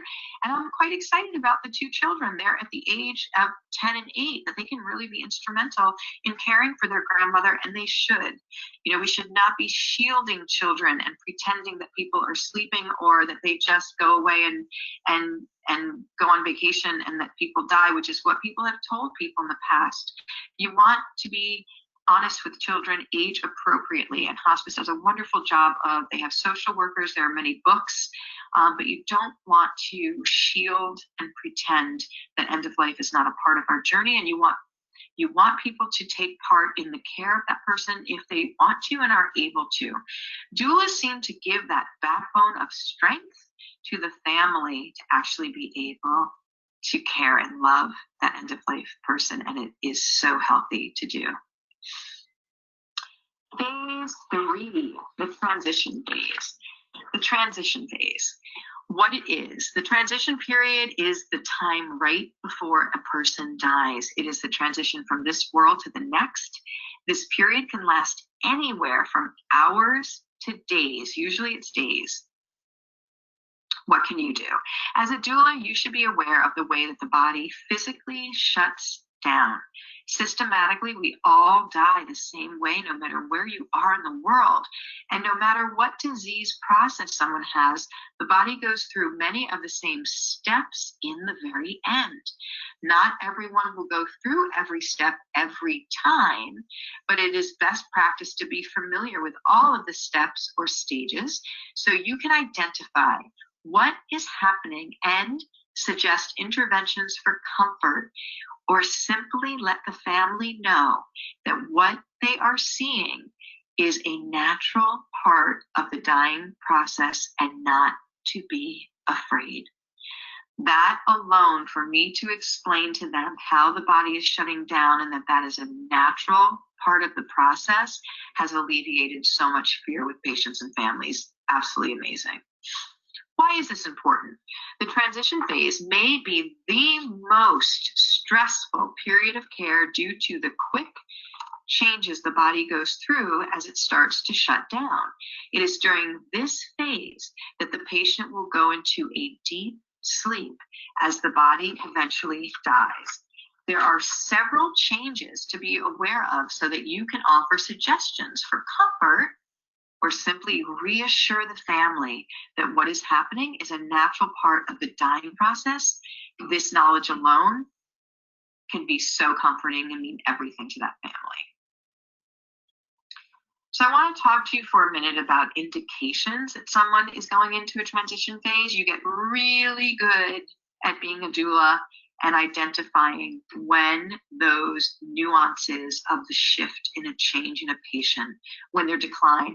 And the transition phase, being aware and being on top of when it's coming and preparing families is one of the most important jobs of a doula. It also can be a little challenging, but you start to get really good at it. So I want to give you a few indications of how you would identify somebody's going into a transition phase. Now, the first and foremost sign is that they lose the desire to eat and or the ability to swallow. Now remember, we talked about that being a absolute in end of life, and the body is such an amazing, smart mechanism that when we are ready, our bodies are ready to shut down, it actually turns off our swallowing reflex so that we can't put any more food in it, saying I'm not absorbing it, I don't need it for nutrients, and it's starting to do its own shutdown. Now the danger here is that when somebody is not wanting food and they're very sick or they're at terminal with an end of life and you have all this fear in this household and things are kind of bonkers, a lot of people will start to guilt and force food on their loved one because they do know that if somebody is sick with a terminal diagnosis and starts to say that they don't want to eat, they know that they're going to die soon. But this is exactly a natural part of the process, and it's also a safety risk. If somebody is not able to swallow properly and you are force feeding them, and you're just encouraging, come on, mom, you gotta eat, and you're doing it with good intention. First of all, it's just awful for them because they feel horrible, but they could choke and they can aspirate. They can have the food go down into their lungs, and then they die from that.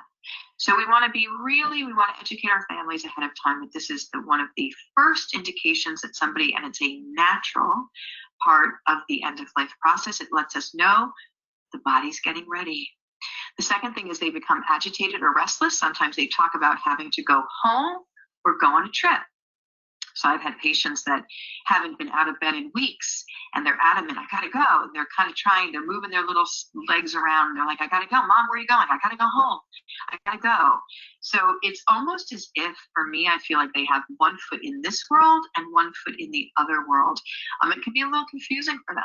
So what I've done with families and patients is said, what can I help you with? What can I do for you? And they're like, well, I have to pack, or I have to, get some clothes ready, or something they feel. They know they are going somewhere, and they usually want to do something to help that be a better situation. So you help them do that. In fact, I've had families where they've packed a little bag and left it right next to the bedside, and then the patient just is so calm. It's like, okay, my bag is packed. They told them what they wanted in it, and it's next to. Now this statement about going home, it's really incredible because in all different places in the world that I've worked with, all different religions, cultures, this going home, and they are in their physical home, means something so much more than home. It's the spiritual home. It's something that is so incredible. And, I have seen it with all different types of people, and it is absolutely amazing and beautiful when they talk about going, that they know they're going home and they're quite happy about it. So a third thing is they start to sleep most of the time. So again, I feel like sometimes they are going back and forth because I've been at the bedside and had patients wake up with like all of this information that I don't know how they got, which is really pretty incredible. So it kind of feels that they can go both places at the same time before they actually leave, which is done during the sleep, and they start sleeping most of the time. They talk about being visited by loved ones who have already passed, or even angelic figures. So for me, the most common is the past loved ones. And I will tell you that if you are with someone who will share with you that they have seen, and I have not seen personally somebody else in the room, they will ask me. You always answer honestly. They'll say, do you see that? Do you see my mom or whatever? I have not personally. I have felt things in the room for sure, and there have been like different kind of, like a white kind of like aura type of thing, but not a shape or form. Who's to say that they're not seeing that? And this is so very common. But if you have the privilege of being with somebody at end of life who has seen somebody that they have loved for the first time in a very long time, it is undescribable what the joy and the serenity and the comfort that brings them. If they had any hesitation, undying, or fear where they were going, it's gone at this point. Angelic figures I have been told about, which is absolutely beautiful as well. Now, not everyone will have this experience. Just sharing with you from thousands of people I've worked with that this is extremely common. So I want you to know about it. What it does also is that families can get they're already really fearful. And if their mom is telling them that her mother is there in the room, they can try and shut it down and be very scared. You might say, well, these people are on a lot of medication. I've had patients on absolutely no medication and their oxygen saturation better than my own, had been sharing with me their experiences. So pretty incredible. They become incontinent, so they're not able to hold their bowel and bladder at the end. So you want to make sure that they are clean and that their skin is dry so that they don't have breakdown. They could have confusion or hallucinations. This has been written in the literature. I don't believe that these are hallucinations. I believe my patients are seeing what they are seeing. I do know that they can get confused because I do feel like they have one foot in this world and one foot in the next at the same time, and that can be confusing to them. And number 7 is a surge of energy. Now, this doesn't happen with all patients, so I don't want to share this with everyone because I don't want families to expect it. But when it does show up, I do share with them what that is. There is a phenomenon called a surge of energy, also known as like a rally, where you've had a patient who's been sleeping most of the time, is on their way out, and then all of a sudden they are wide awake and clear as a bell. And usually what they do is ask you for something to eat or drink.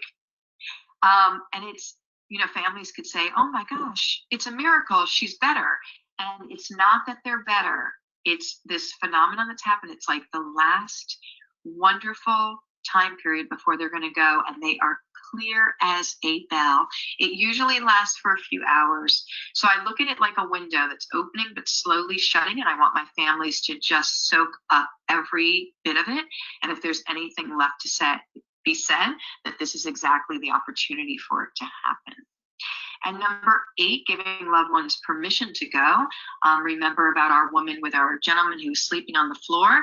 You can even take that further when somebody is not leaving in their transition phase and you know that they are ready to go, that they are dying. Usually they're hanging on for something. They're hanging on for someone to come. They're hanging on for someone to leave, or they're hanging on for something to be resolved, that they don't feel comfortable leaving because there's issues in the house or with people or something. And so we need to usually come to the place where we identify what that is, and then you have to share with your mom that it is okay for her to go, that you are going to there's an issue with, you're going to take care of that person and and you guys are all going to be okay, that she can go now. And guess what? People have literally left within minutes from family members telling them that. It is absolutely incredible. All right, let's quickly go through a transition case study. You have an 80-year-old man with a diagnosis of terminal cancer. He has been home on hospice care for 7 weeks. Oh, he has a long time on hospice. That's good. On this visit, his family tells you that he has been declining to eat anything for the last 2 meals and that he is sleeping most of the time. What might you say to the family about this? On your visit the next day, his daughter tells you that her father was talking to somebody in the room that she could not see. When the daughter asked her father who he was speaking to, he replied, "My mother, can't you see her?" So number 1, what can you tell the daughter about this? So let's start with let's talk to the daughter about the 2 meals. And so we have 2 indicators here of the transition phase, of entering the transition phase: sleeping most of the time and declining 2 meals. Because everyone can like skip a meal here and there.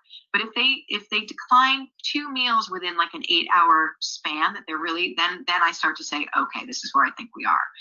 I do look for another indicator, but I'm on it. I'm all over this because I want to call this. I'd rather be wrong and call it earlier than be late, because once that person goes into their transition phase, that deep sleep, people cannot have a conversation with them anymore. So that's what I want to tell her, that I think that her father's entering into his transition phase. And then again, there's more here. So this man is in the transition phase.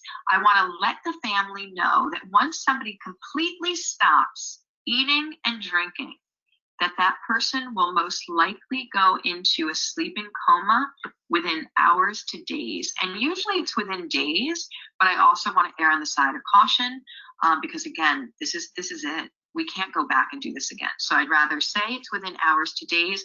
Most commonly it's days, but I have had people go in within hours, and I want people to be aware of it. And then from that point on, usually from hours to days, that the person passes. What is the main role of the end-of-life doula in the transition phase? Well, it's to make sure that that patient is dignified and cared for, that that skin is clean, that the family is doing what they need to do, that that patient is pain-free, or the pain is at a minimum if they had pain. But you're also shifting your attention on the loved ones now and getting them ready for the time that their loved one is now going to die.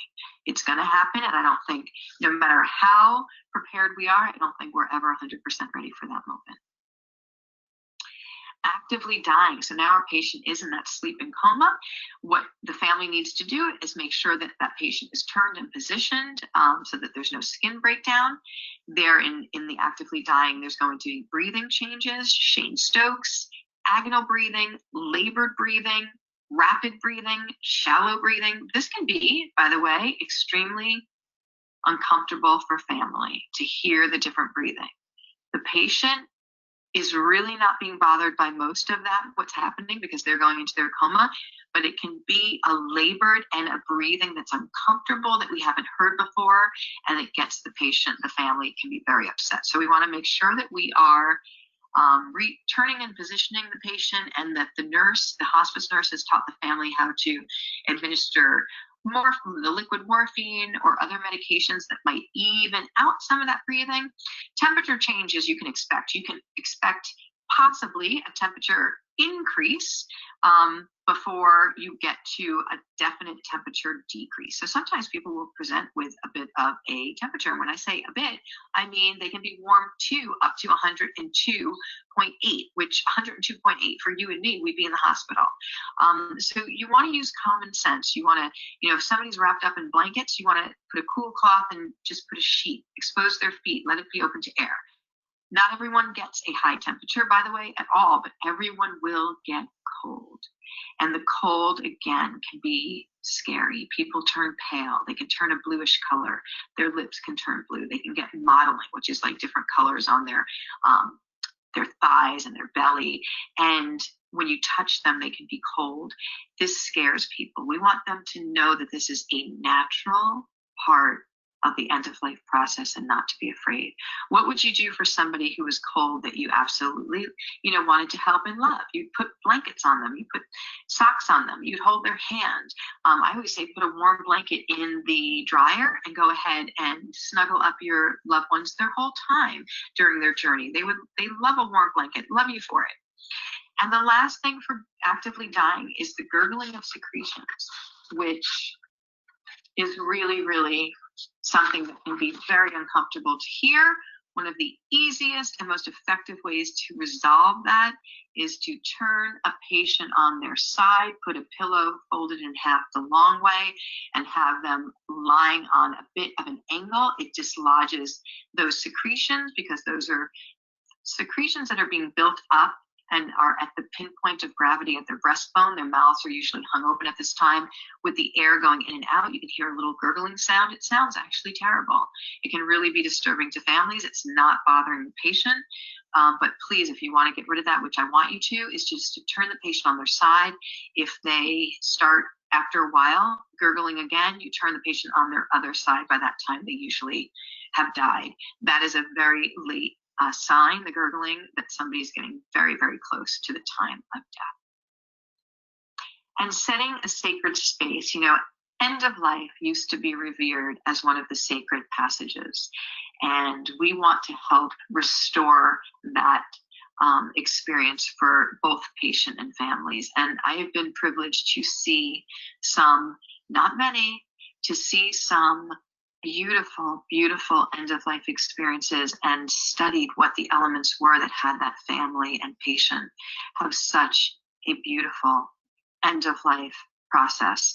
And that's what I share on my platform, because if somebody wants to have it that way, and why wouldn't you for something that is 100% guaranteed, everyone should have the ability with the education and knowledge to what those factors are and how it can be a sacred experience. Soft background music, dim lighting. You can use those candles with batteries. Aromatherapy, if that person likes certain fragrances. You want to watch out for nausea though with that. Gentle touch. Again, talk softly. Hearing is the last of the senses to go. The person can hear you, talk to them, encourage the family to talk to them. I always encourage family to talk to the loved one all the time. If somebody's not awake, it does not mean that they can't hear you. If they haven't had that heart-to-heart conversation for whatever reason, that can still happen. And pets. Allow pets to be present and snuggle or lay next to their loved one. Pets bring incredible comfort to the patient, and the pet absolutely knows what's happening. So the pet is going through the loss of that loved one as well. Please let them be a part of this process if it's at all possible. And I've seen incredible things happen with pets being just a comfort to that patient by their side. So it works for everybody. So thank you and congratulations. I know that was a lot of information, and I really, really appreciate you being here learning it. I am going to share with you, I'm going to answer your questions in a few minutes. If you have questions, please write them in the question box and I'll open that up for you. But in the meantime, I am going to share with you about the training. So we are going to have a live semester starting not too far from today. So we have a live semester, but we always have our self-paced classrooms going. But if you'd like to be a part of the trainings and take the full training, either the certified end of life doula training or the Doulagiver specialist, there is a 50% off for those of you who attended this webinar, and that would be available for 3 days from now. So I'm going to show you how you can do that. Classes are normally for the certified end of life doula, 1,997. They are now with the webinar 997. That is for the certified end of life doula training. If you want to take the Doulagiver specialist, which is the 3 trainings, they are regularly 3,997. Remember, you get 3 full trainings within that, and now you can do that for 1,997. If you want to sign up, this is what you have to do. If you want to sign up for either one of those trainings, you have to go to the website, which is www.doulagivers.com, and that will have right now the discounted prices for the next 3 days for you. You can also it'll also have all of the curriculums on there. So when you go on the website, when you click on whatever course you're interested in taking, it's going to outline everything you get with that training. It's amazing. If you have questions, please call us at the Doulagivers Institute at 646-883-6534, and the webinar discount is valid for the 3 days. So I will leave this screen up while we are taking the questions, and so you have the Doulagivers website available to you, and go ahead and look at what those classes entail. The first 100 people from the webinar are also going to get the entire video version of the certified end of life doula training. That was from Seattle, Washington in April. And the first 50 people, in addition, will get a 60-minute one-on-one coaching and strategy session with either myself or one of our lead trainers, so that if you want to do this for a business, you will get your one-on-one strategy session to set that up and how that will work. So I'm going to leave this up. Do go to the website for those 2 different trainings and for the offerings, and I'm going to see what we have in the question box. Okay, so let's see what we have. Now, there's going to be a couple of things that we're going to give you tonight. You have handouts available to you, so you can access the handouts and you can download them to your computer, so you always have the full level 1 in a PDF. And I'll explain. I'm going to introduce Jenna in a minute, who is our Vice President of Client Relationships. She's amazing. If you are going to take the training, you will get to know her very well. She's absolutely wonderful. We are so blessed to have her as part of the Doulagivers family. But also, I want to share with you that these bonuses, if you know that this is something that you want to do, you want to make sure that you first think fully. Do you want to make a living at doing this work? And if you do, you want to take the Doulagiver Specialist. Why? Because it's going to allow you to have 3 offerings for your end of life education that you're going to give. So when you're an end of life doula, which is absolutely beautiful, your patients are going to come and go. I mean, it does make sense. And I really only advocate for you working with one family at a time, because the goal is for you to walk them through that entire journey. And again, you're going to be usually doing more time as the patient starts to progress and decline in their process. And then you might not have a patient for a while. So if you want to be a practitioner, you want to turn this into your full-time work, you want to look at the Doulagiver Specialist. And we priced it so low. We priced it at the standard price of the certified end-of-life doula for the webinar special, so that everyone can have access to that. It's 3 certifications that you're going to get. You're going to get an elder care certification. You're going to get a Doulagiver care consultant certification, and you're going to have your end-of-life doula certification. So the big thing is that you're going to be working with different levels of intensity.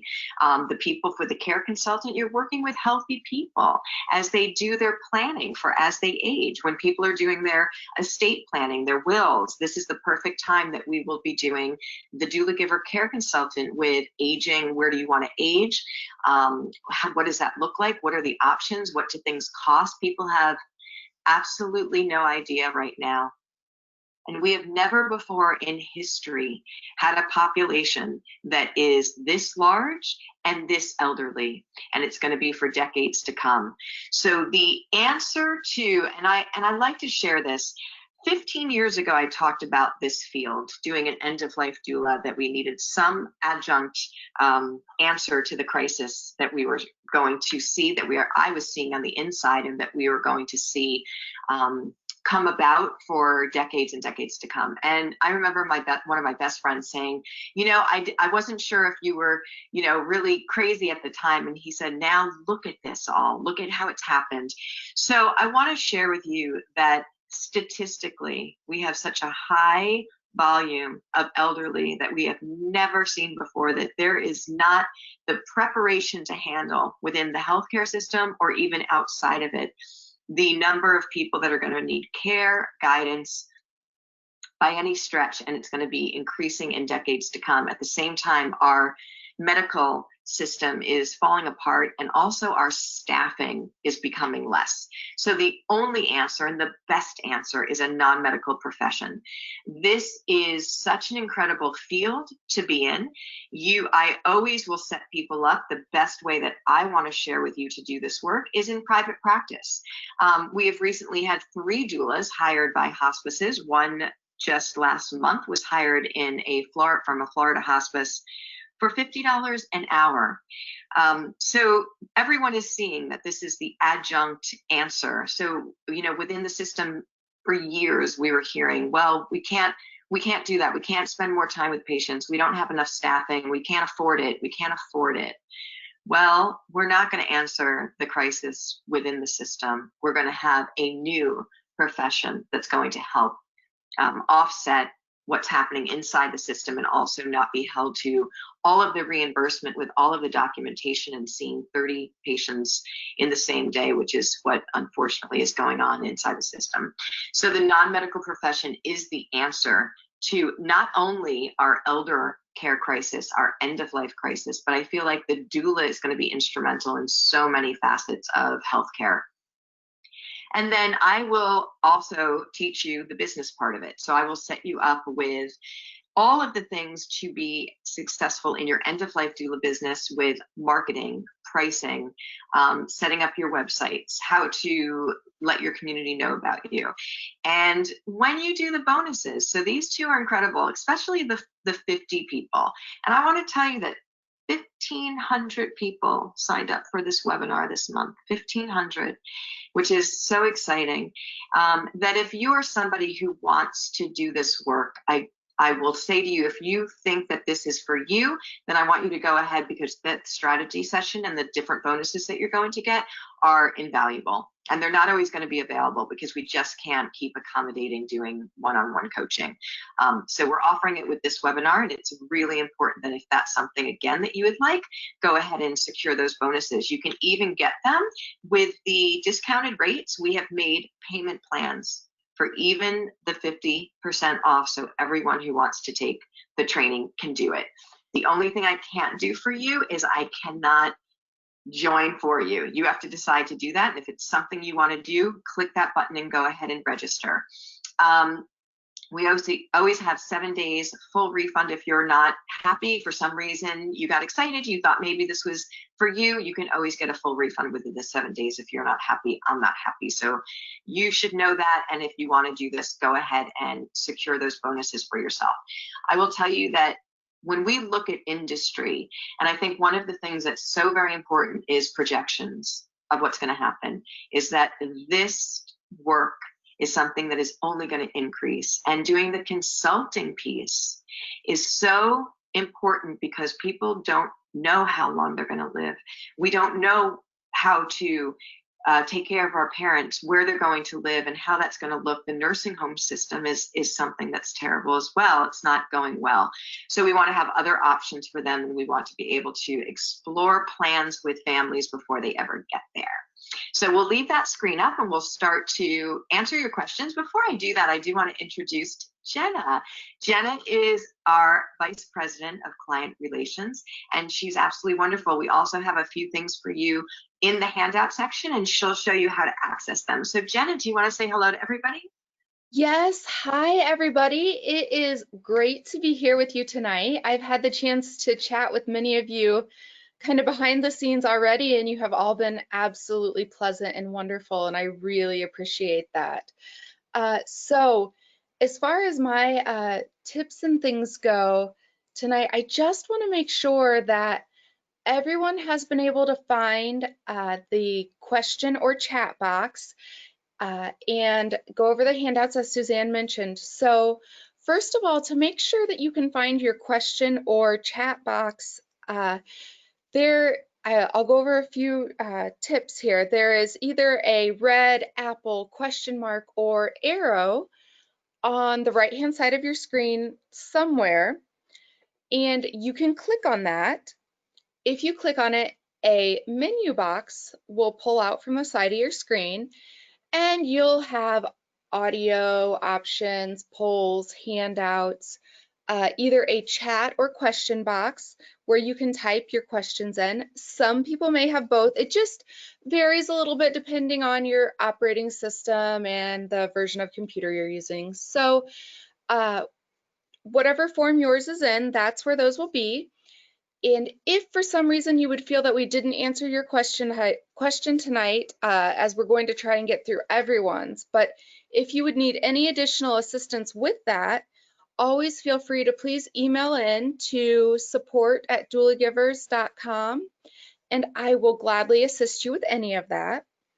And then as far as our handouts go, those are also located in that menu bar on the right-hand side.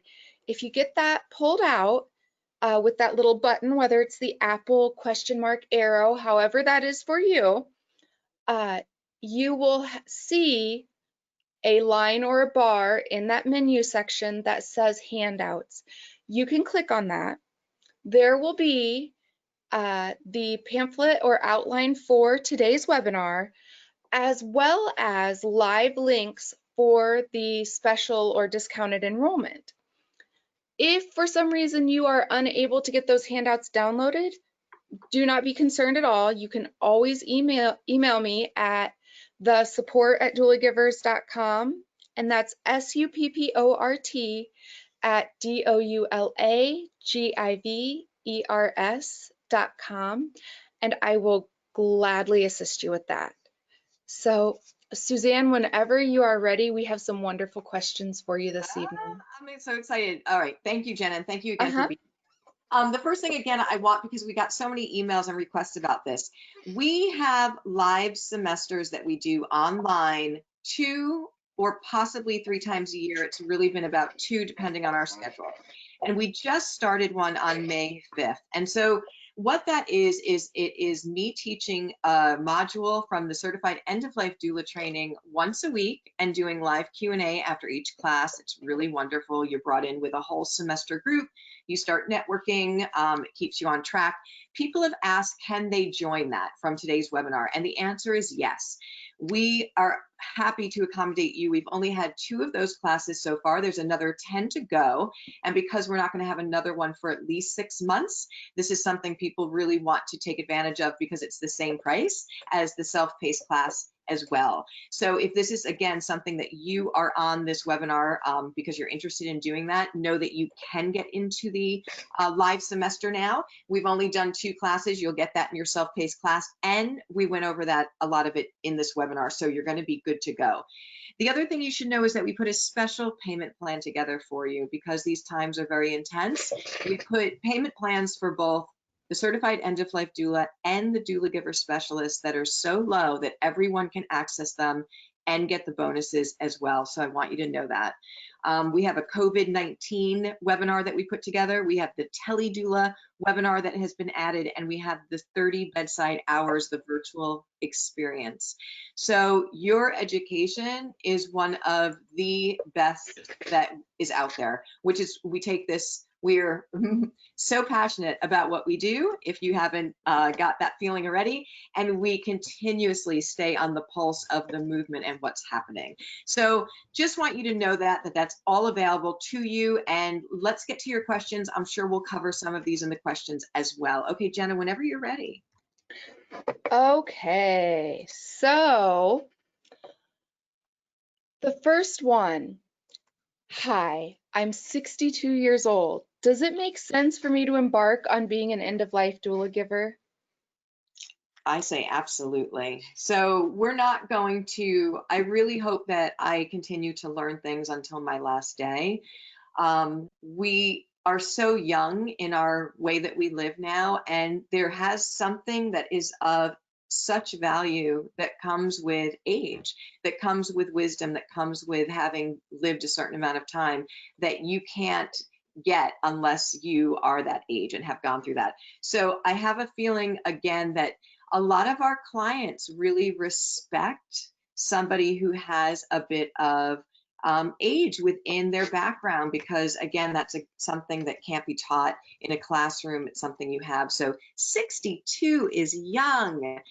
We were joking because we have people that have taken this training in the 70s, and we say that the 70s is like the new 40s, and it really is. So if it's, and I say this to everyone, if this is something you're called to do, if you feel this pulling you, that this is something, again, that's in your heart and in your gut and calling, absolutely, this is the perfect program, the perfect thing for you to do. You will feel so complete with honoring that calling, whatever that is in your life, when you learn to do that. So if you really do want to do that, 62 is absolutely perfect.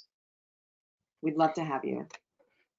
All right, so the next one, what positions or jobs besides being a nurse have doula givers held previously? So what backgrounds are people coming from?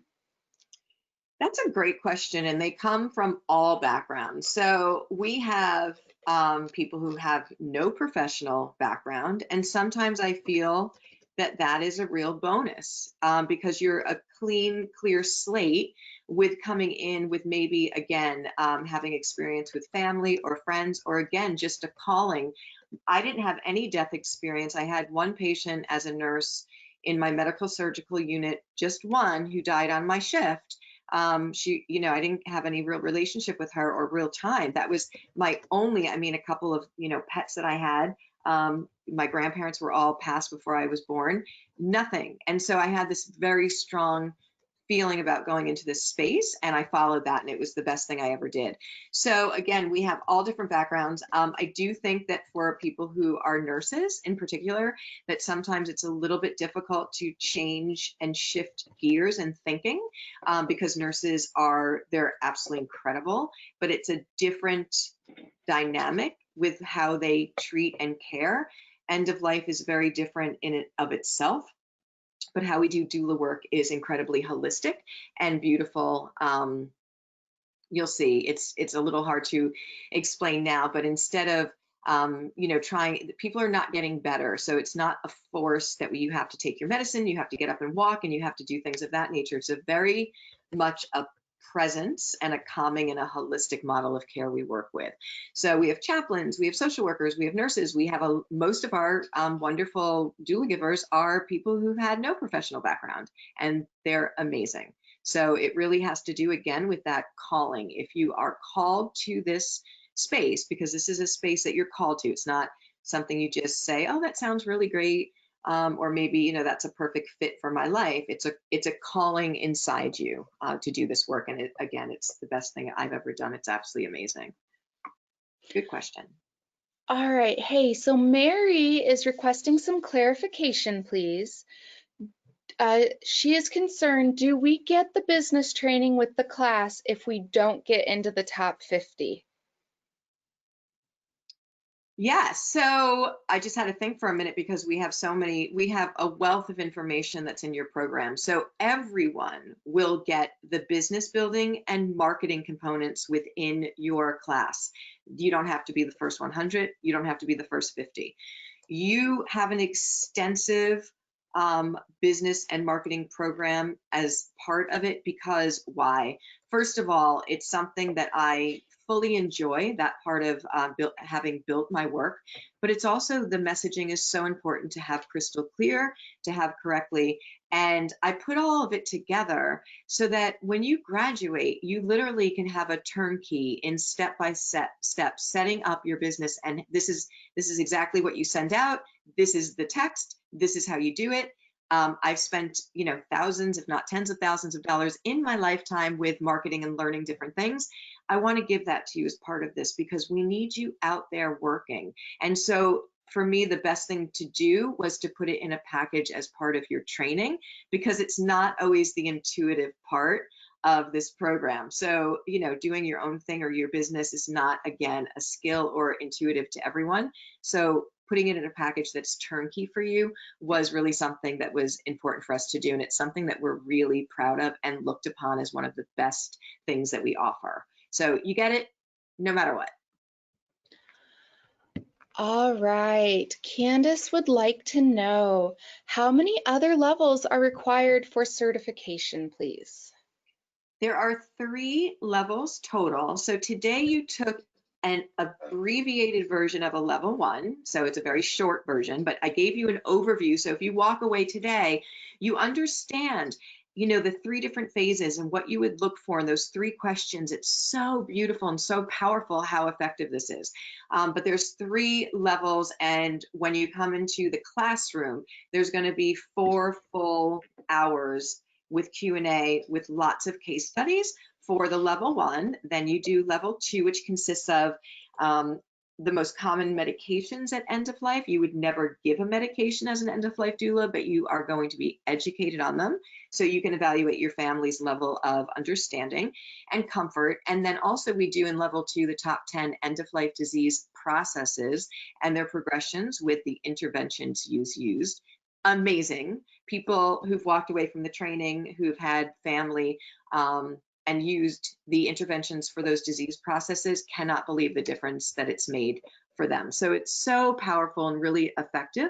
And then level 3 is going to talk about advanced directives, different options for how we have end of life now, green burials, natural burials, cremations, memorializing, all those different things. And also we have added the how to donate your body webinar, which is so fantastic that after doing my research, I feel like I might donate my body because it's such a beautiful offering that can really help. And also I have to tell you something, that it is absolutely free. They will pay for everything where you donate. So this is a very important option to give your families, because the average funeral is $7,500. So just by you sharing these different ways that we can do end of life with home wakes and all of that. So that's all going to be in your level 3, plus level 3 is going to be talking about setting up your business, and I'll walk you through the steps of that. We go over children and death. We talk about the grief doula role that you will be able to offer as well, that grief doula role. So it's really powerful. So 3 levels in its completion for CEO LD. All right, Mary would like to know, do you have suggestions on steps to take to help decide if this course is right for her? Would you suggest volunteering at a hospice facility, or do you have any other suggestions? Yeah, so I always, well, first of all, and I'm going to teach this throughout the program if you're going to join us, is that one of your best diagnostic tools that you have is your knowing. And we have really discounted that and really lost that in our society. And that is when you sit quietly, when you think about something, does it feel right to you? Because sometimes things don't look right on paper, but yet you're feeling it so strongly, and vice versa. Some things look great on paper and they're not. And I'm laughing because there's a million examples of that. And one of the things that I tell people how to gauge that is that when you're sitting, does that feel comfortable? Does that feel easy? Or does it stress you out? So if something's causing you angst and stress, not like a little bit with the unknowing, which is okay, but it really, if it doesn't feel right, if it's uncomfortable, if you're pushing, then it's probably not the right choice for you. The other thing I always will say about picking a program is because there's no curriculum overseeing end of life doulas. So you can have an end of life doula program A, B, and C, and they can all be incredibly different, and they usually are. So I always say find out the curriculum, and I just went over actually what you get with certified end of life doula, and also find out your instructor. So you're going to be learning from somebody. You want to like them, you want to believe in them, you want to like their background. Does that feel really right to you? Again, what are you getting from that? And then the most important thing is the curriculum matches what you want to get out of it, because that's a really it's a big investment of your time and and money, so you want it to be right. Yeah, if you think that volunteering for a hospice is something that would be what you'd want to do, sit with that thought, and maybe that's what you want to do as well. I would say that if you do have end of life experience, you might know already what that feels like. The hospices might readily not be taking on people right now to do volunteer and be in person because of the situation of the COVID. So again, why we have our teledoula is, number one, I've been doing teledoula for years with clients and families because we don't have doulas all over that are needed. So it works out beautifully, but it is the perfect thing for the situation that we're going through now with not being able to physically be in the space with people. We don't know how long that's going to last or what that's going to look like. Everything's changing so quickly.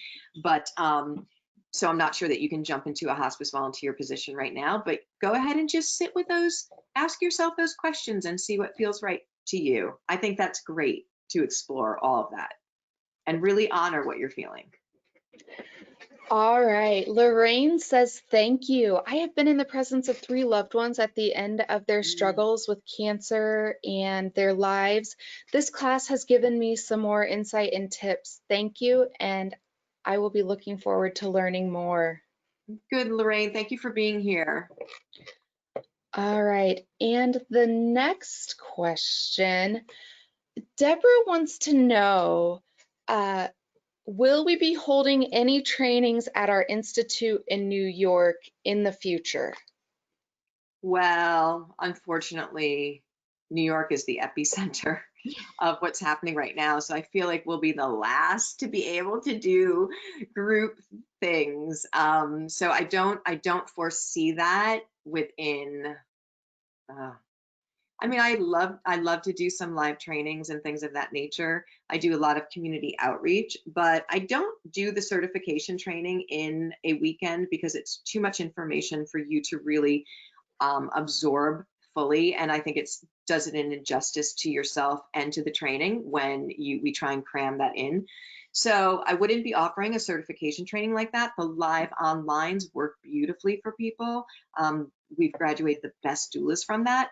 I will put up some if you are close to New York or you want to come to New York when we're able to. I do put up some events here and there. They're usually, a live level 1 or 1 day.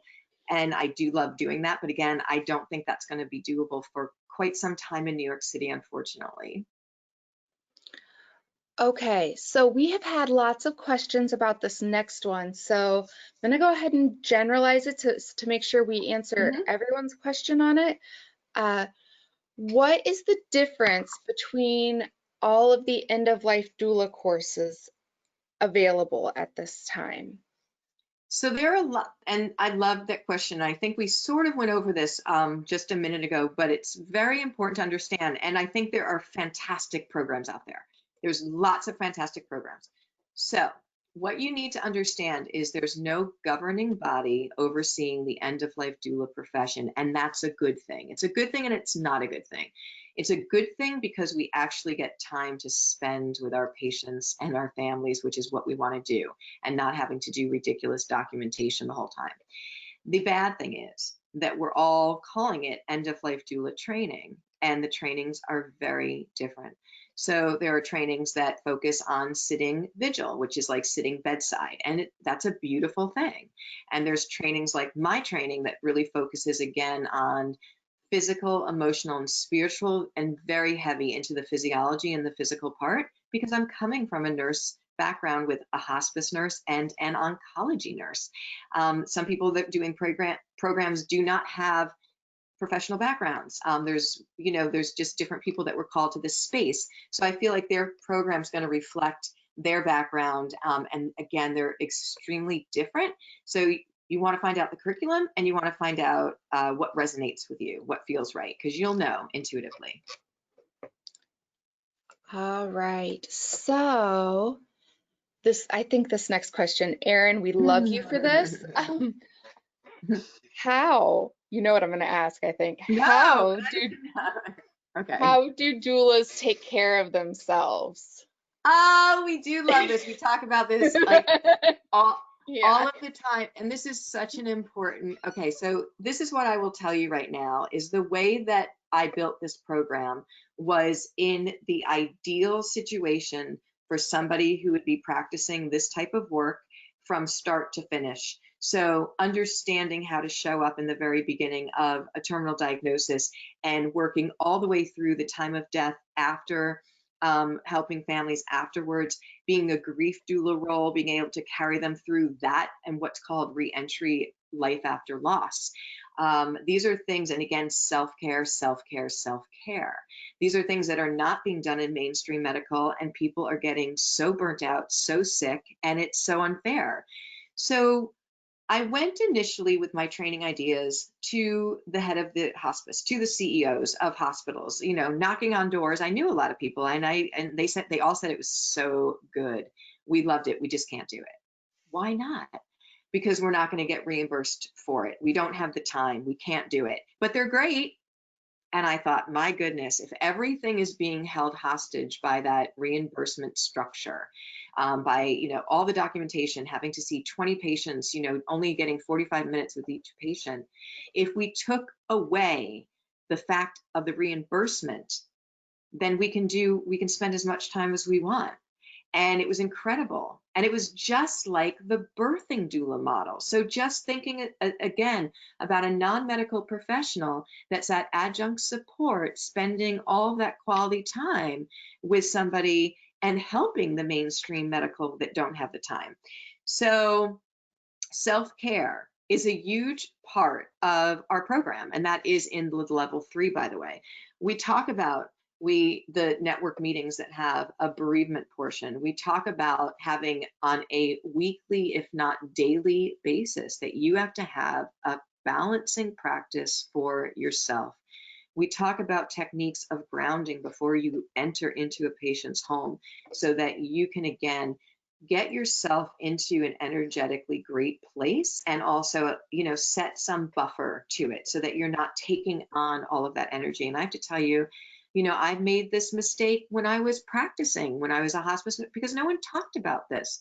No one told me about it. And you'd be racing around patient after patient after patient and taking on all of that, energy that you see there, because there's so much pain sometimes associated with the end of life, which we're trying to change. And it can just, absolutely physically destroy you if you don't have ways to recalibrate and balance and good self-care. So as Jenna, we laugh because we're sticklers on that. In fact, one of our main programs that we're launching now also is just all about balance and self-care and what that means. So we bring that heavily into the training and really hold you accountable to doing it. So great. I love that question, Erin. Thank you. All right. So are you allowed to cry in front of your patients or their families? Yes. So what I would say is, obviously you're, the person that's guiding this. However, you're also a human being, and you also experience this loss. I am a very empathetic person. Obviously, I think we all are in this space, and you would not be effective if you were turned off from that. So what I would say is, I would hope that you wouldn't be there uncontrollably sobbing and wailing and that kind of a thing, which I don't think anyone would. But yes, when tears can come down and there can be a moment, with a caregiver or whatever that is, absolutely. That is I'm just thinking of a few times that's kind of happened. It's happened with children being present for the most part. Absolutely, that's okay. But again, families, we're there to hold them and to guide them. And sometimes they will be crying uncontrollably. And that really is not what we want to hold that space for them. So, but tears have flown down, and it's okay. It's absolutely okay. And it's quite beautiful sometimes. And you have to let yourself release that as well. We try not to do that in front of the family so much, and we have ways for you to do that. But yeah, if you cry a bit, yeah, this is very emotional. And sometimes you see some really intense things and really beautiful things. I've cried a few times out of how absolutely magnificent this was, which is the best kind of cry. Absolutely. All right. So, I'm going to generalize this question again because this has also been a very popular question tonight. Is this training geared mainly to Americans, or is it general, meaning applicable internationally? Are legal aspects, laws covered? And if so, how are the other countries addressed? Canada, Ireland, Australia. I don't think I'm forgetting anyone else that's asked specifically about their country, but definitely those countries. I love it. So we are a global and international training company, and we are a global organization that we have working doula givers in 10 different countries. And in fact, the 3 that you just mentioned, we have all those countries in our semester that's going on right now.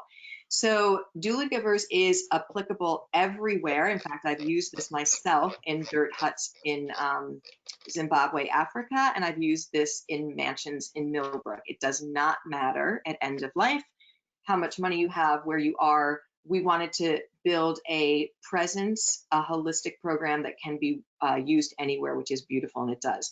What you do need to know for your specific country is what it takes to be qualified for hospice services.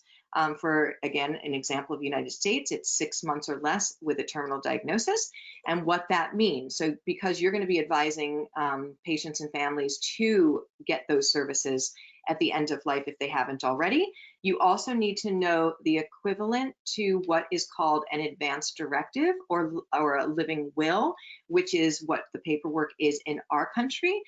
Those are the only two things you need to know for your specific country. Everything else is transferable. And also, you would get to meet, when you take it, not only the people in the semester now, but we have, again, a practitioners group that your education does not stop when your training is over. You have every month a networking meeting. You have a practitioners page that you're all sharing, posting about different referrals that are needed for patients. And you get to meet all those wonderful people. And there's probably a couple in your country, which is very exciting because this is all building so very quickly. And I want to share with you two things that are super exciting, but also not publicly known yet. So the kind of behind the scenes, because I have my pulse on everything. I'm part of the NHPCO Council. I used to be the vice president of NEDA, which I'm very proud of. So there's two platforms that are coming out. One major platform is being launched in July, which is going to have a whole end of life collective. They're going to have a whole doula roster on there so that people looking for end of life support and services can find you. The other one is coming out about the same time, and it is super niched down for end of life doulas. And it is almost going to be like a care.com, but for the doula giver. So it is somewhere where your clients will go to find you, and then they can actually pay through that website.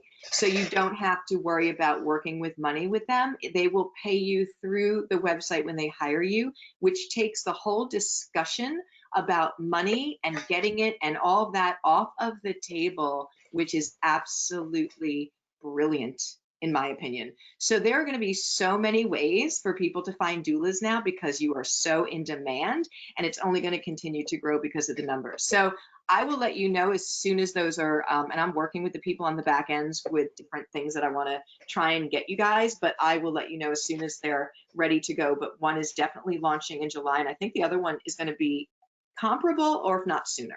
So good things happening. So I just wanted to share that with you guys. Okay, so speaking of international, this is so sweet. Carol from South Africa says, thank you so much. It's 3 a.m. here. I have to go to bed. Sweet dreams, Carol. We love you for being here, and thank you so much for being here. I really appreciate it. That is dedication. That is amazing. That is. All right, so this next question, what is the doula's responsibility with dementia patients, and how are we prepared for it in our training, in our classes? It's one of the top 10 end-of-life disease processes that we talk about. It's a very challenging one. If you know of any person that has had dementia or Alzheimer's, it can go on for years and years, and it's 24/7 care. So you have a full training on that and how to work with the Alzheimer's patient or dementia patient. Very challenging, again, how we do that, but really important key points to the care plan. And what is your responsibility with them? I mean, your responsibility as a doula is always of the highest ethic and morals of doing the best care that you can provide. But I will share with you that when 98% of our clients come on for the end of life piece that have a hospice in place, and you are the non-medical support, so you do not do any direct decision making, or you are going to suggest things for interventions for comfort. You are going to reinforce teaching. You are going to make sure that hospice is alerted to any changes in the presentation of that patient. Because the key for us with good care, we know that there's an end of life process. You know that someone's not getting better. So it's only a matter of time before somebody reaches a time in their experience that two things always happen, is that somebody has the inability to stand and or walk, and somebody has the inability to swallow. These are major critical things before the end of life. But even before that, somebody may be having increased pain issues, nausea issues, anxiety issues. Hospice nurse needs to know about the nuance of the change in that patient so that she can come back or he can come back and reevaluate and change the care plan to have that optimal comfort every single day. You know, as a hospice nurse, I would sometimes see my patients once a week for 1 hour. For 1 hour. And all during the week, if the family didn't know enough, which most don't, just because we don't know about end of life, that something is changing, and to call me, the patient could be, again, suffering or having a lot of issues that, you know, I didn't get back to for a week because I didn't know about them. A doula alerts the hospice. You're the eyes and ears to the hospice team, and it's their legal responsibility. You have obviously your responsibility morally and ethically, but it's not, you're not the medical manager of that patient, that the hospice team is. It's really actually, it's a great place to be in because, right, I mean, it just is, but we take our work beyond seriously. So very effective. All right. What is the end of life doula test like? How long, what type, multiple choice, case studies, etc.? It's a little bit of everything. So what we did was really wanted to come up with a final exam that allowed us to evaluate the learning throughout the whole program. And so there's obviously going to be things like the 3 questions that I am constantly going to be sharing with you because they're key pearls to how you walk into a case and be effective. And then we're going to give you essay questions because we're going to give you a family. But I will tell you this, if you go through each of the classes, you will be so successful in the final exam. I go over things and over things, how the model of care is, and we do case studies. So we do a lot of the practicing within the training, and then you'll do the final exam. Do not worry. Some people really have test anxiety. I don't even want to call it an exam or test, but I have to. And it's, if you've done all the coursework, you're going to be absolutely fine. All right. Jennifer says thank you. Thank you, Jennifer. Okay, and so this person wants clarification on the 7 commonalities. She says she only heard 6. Can you repeat them? I'm sorry, what are the 7 commonalities? Okay, so Anne, if you could please clarify in exactly what you're wanting, and we will get back to you on that. Yeah, I'm sorry, Anne. I'm, you know, the 3 phases. So yeah, just be more specific, please, where that was, and we'll be able to share with you. Don't forget, you have the download, the handout that's right there, and it will have everything in that for you. So I want everyone to take advantage of downloading that and just have, because it's a wonderful resource. All right. How can the practice of Reiki be applied and incorporated into the doula work? Stuart. Oh, Stuart, thank you for this. And it's so good. And I do Reiki as well. It's so helpful for so many things, as you know, for just pain and relaxation and bringing in the highest of energies. So what I share especially when we're going to do building the business, is that if you are somebody who has an additional service that you can add on to this, such as Reiki practitioner, massage therapist, you know, whatever that may be, then that is something that we're going to teach you when you put together your business offering, that is part of it. And Reiki is wonderful. I love to bring in Reiki with clients because it works so well. And again, I'm a believer in medication last.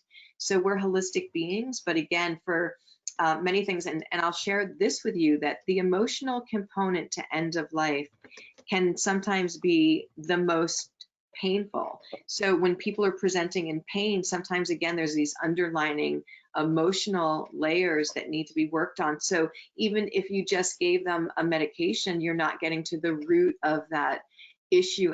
And this is a holistic model of care, and end of life is a holistic experience. So super important we understand that.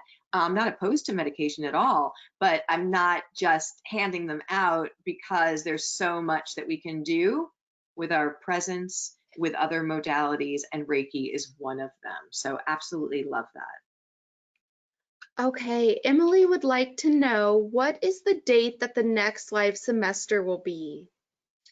We're not sure yet, Emily. We think somewhere in October. So we hope that that is what's going to happen. And that I think is like a good 6 months from now. So yeah, so that's probably what it's going to look like. We don't have the exact date yet, but probably October. All right.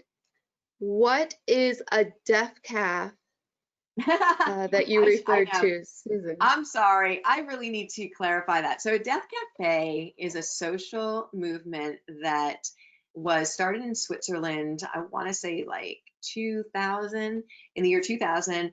It was a Swiss sociologist who said, gosh, people will not talk about death. They're so death phobic and fearful. He goes, oh, I have this idea. I'm going to have this thing called a death cafe where people come to a funky cafe, eat cake, drink coffee, and we're going to talk about death, just anything about death. And it was quite small in Switzerland, and then somebody picked it up in England, and he only had 6 people attend his for quite some time. But then it caught on because of some festival they had, and then the New York Times got a hold of it, put it on the front page of their newspaper in 2011, and boom, there it went. So it's a global social movement because people everywhere know that we are so removed from the natural experience of death, and it's causing so many issues. In fact, when you live with the awareness that one day your journey will not be the same as you know it today, you live with so much of a greater awareness, which does beauty for you on a daily basis. Also, there are things that you can do. There are 2 things that make end of life 80 to 90% better for somebody. 2 things, 80 to 90%. One is this level 1 training, having the basic understanding of what it is like to have end of life. Number 2 is doing your advanced directive. So those things are so critically important, make all the difference.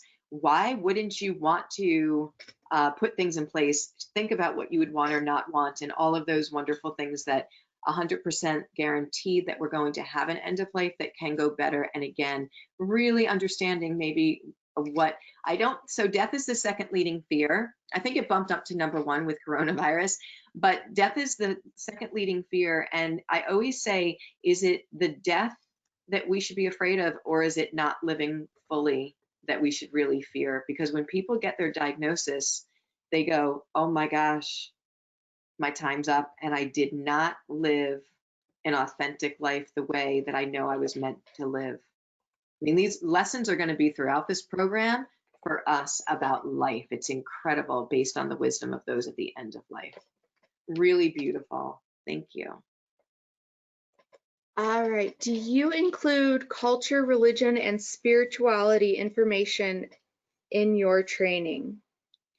So we are heavily based in a spiritual component throughout the whole training. We'll talk about spirituality. We'll talk about different experiences that patients have said to have had, that I've had, that kind of thing.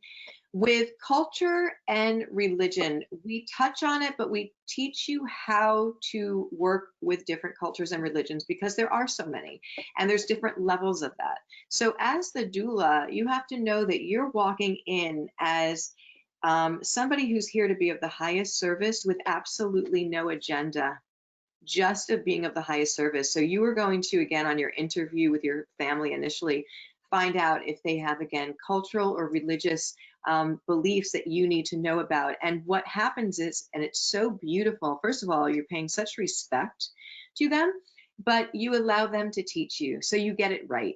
Because there's certain religions and cultures that do it a little differently between, amongst themselves. So you want them to share with you how you can be of support, and they're very honored to be able to do that. And so that's one of the best ways that we have taught the doulas to actually work within the culture and the religion aspect of this, because again, you're walking in without preconceived agendas, but you will be working with families that do have specific things that you'll need to know. Good question.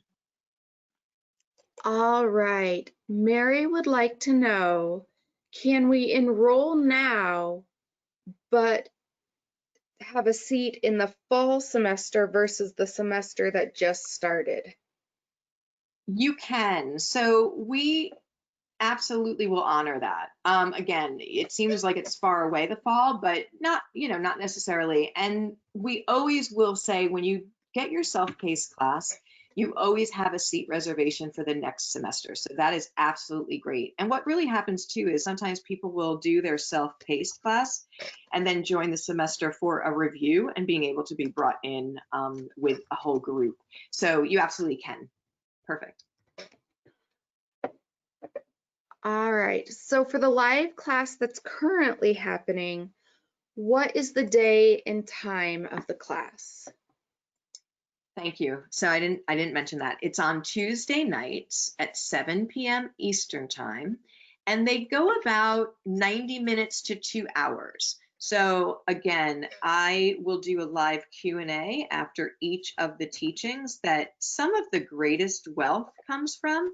We also have homework assignments that we will go over at the beginning of the class that was assigned the last class. So there's lots of layers to, again, being able to be interactive and understanding. So it's Tuesday night, starts at 7 p.m. Eastern time. The webinar is about an hour, and then we tend to do about an hour or so of Q&A. You get the replay from that. So if you can't make every class, don't worry, you get sent the replay. And you also, with the same price, get your self-paced class.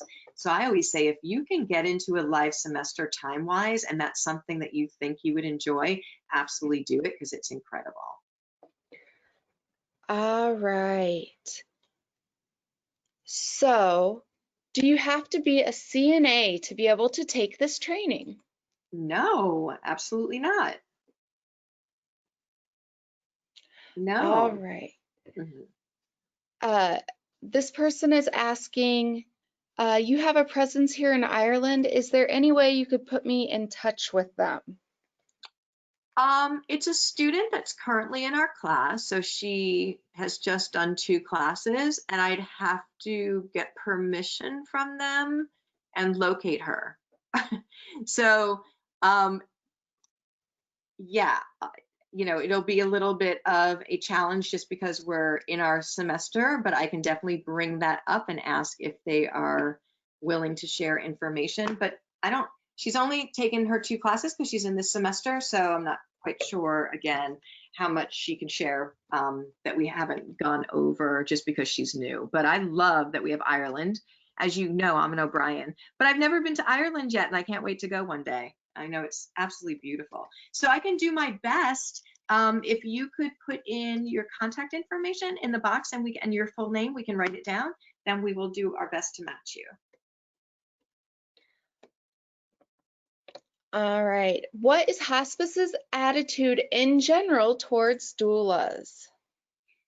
Great question. So I feel personally, and this is a personal opinion, that in the very beginning, they were a bit threatened. I thought that, again, to me, it was a no-brainer to go right to my hospice CEO and offer this idea. And I mean, he loved it, and he knows me, and, it makes perfect sense. But then some of the majority of when I went out, they were like, well, we do that. Or, I heard that, yeah, they were a little afraid that it would be either the hospice nurse or an end-of-life doula, and that's not the case. We're here to support them. So to answer your question, in 2018, the National Hospice and Palliative Care Organization, which is the national organization for all of the hospices within the United States, formed the End of Life Doula Council to allow their membership, which is all of their hospices, to understand the role of the end-of-life doula, how they're an intricate part of the end-of-life care team, how they can be utilized, how they can integrate them into, again, the hospice team, whether it's an employee, whether it's a referral, all of those different wonderful things. And again, explaining what the doula role is so that hospice fully understands the value, which is so exciting, and it's great. It's moving leaps and bounds. So you've got the parent organization, which is the membership organization of the hospices, having the doula council, and they're the ones that roll out best practices for all of hospice care throughout the United States. All right, Sarah says this was really wonderful. Thank you. Thank you, Sarah. All right, and Emily would like us to please explain again the differences between the 2 certifications. She wants a little more clarification. Sure. So the title of the Doulagiver Specialist is a title, and that means you have 3 certifications under your belt, 3 different offerings: Certified End of Life Doula, Certified Elder Care Doula, and the Doulagiver Care Consultant. And then you have the Certified End of Life Doula standalone. So when I share with people, you have to be really clear on what you want to do with this work.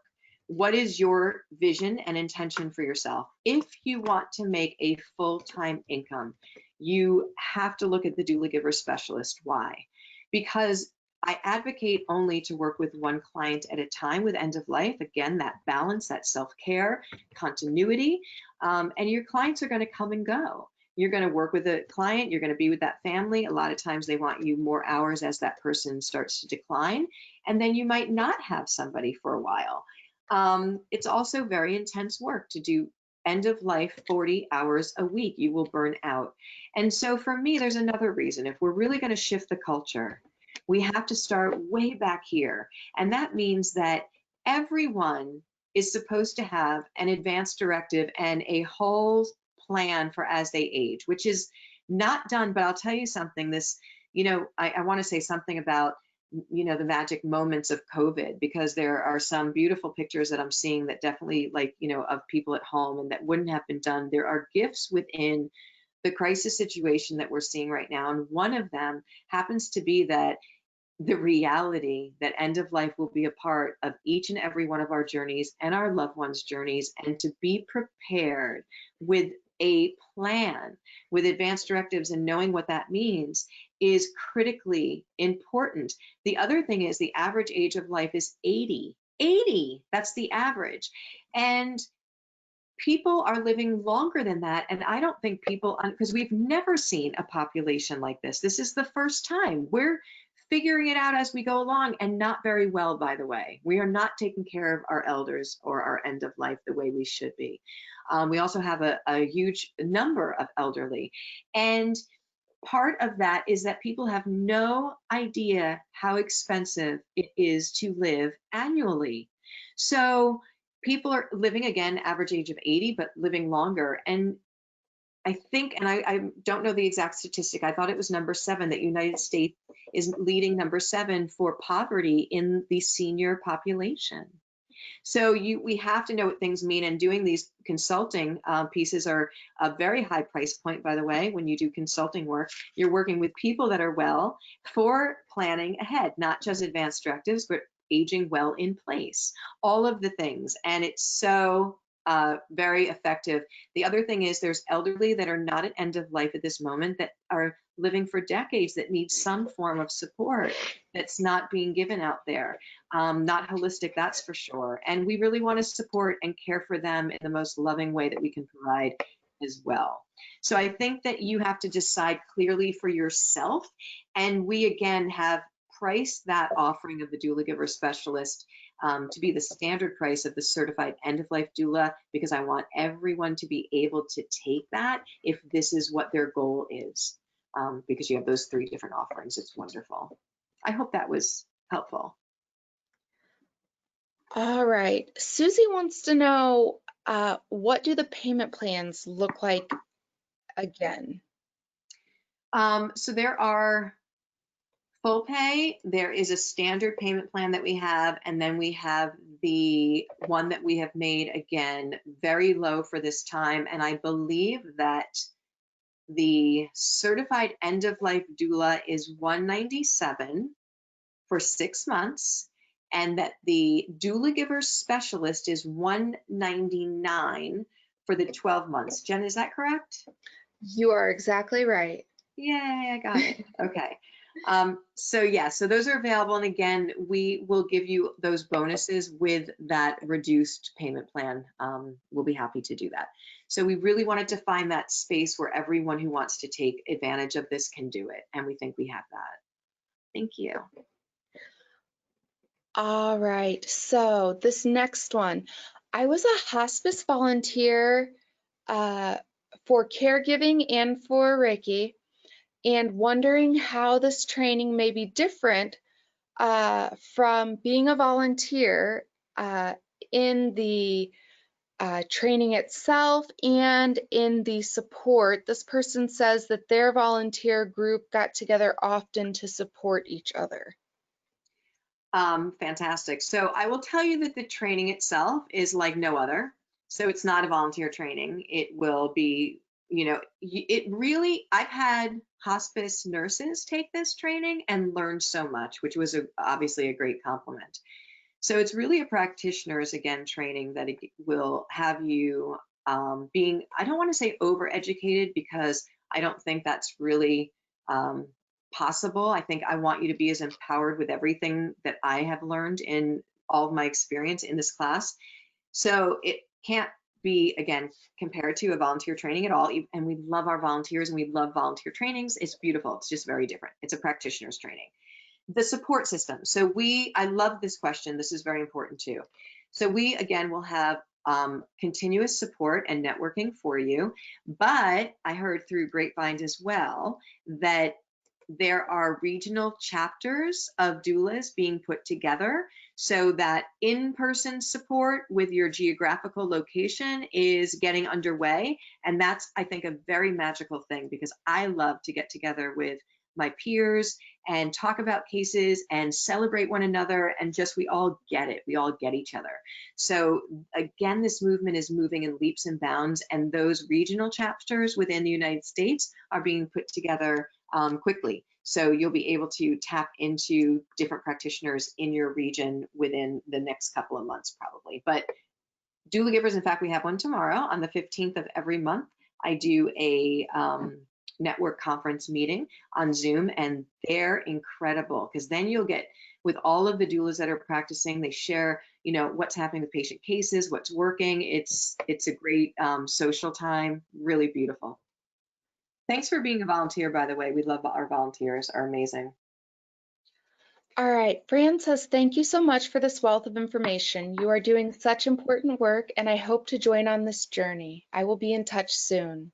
Thank you for saying that. Bless you. All right. How is the training working now with COVID-19? Is it all online? How long does it take then? And how do we get bedside hours? Great question. So the training is online, and as you know, you get a self-paced class, and you also have the opportunity to join in the live semester that we just started on May 5th. So we have 10 more weeks of that coming up.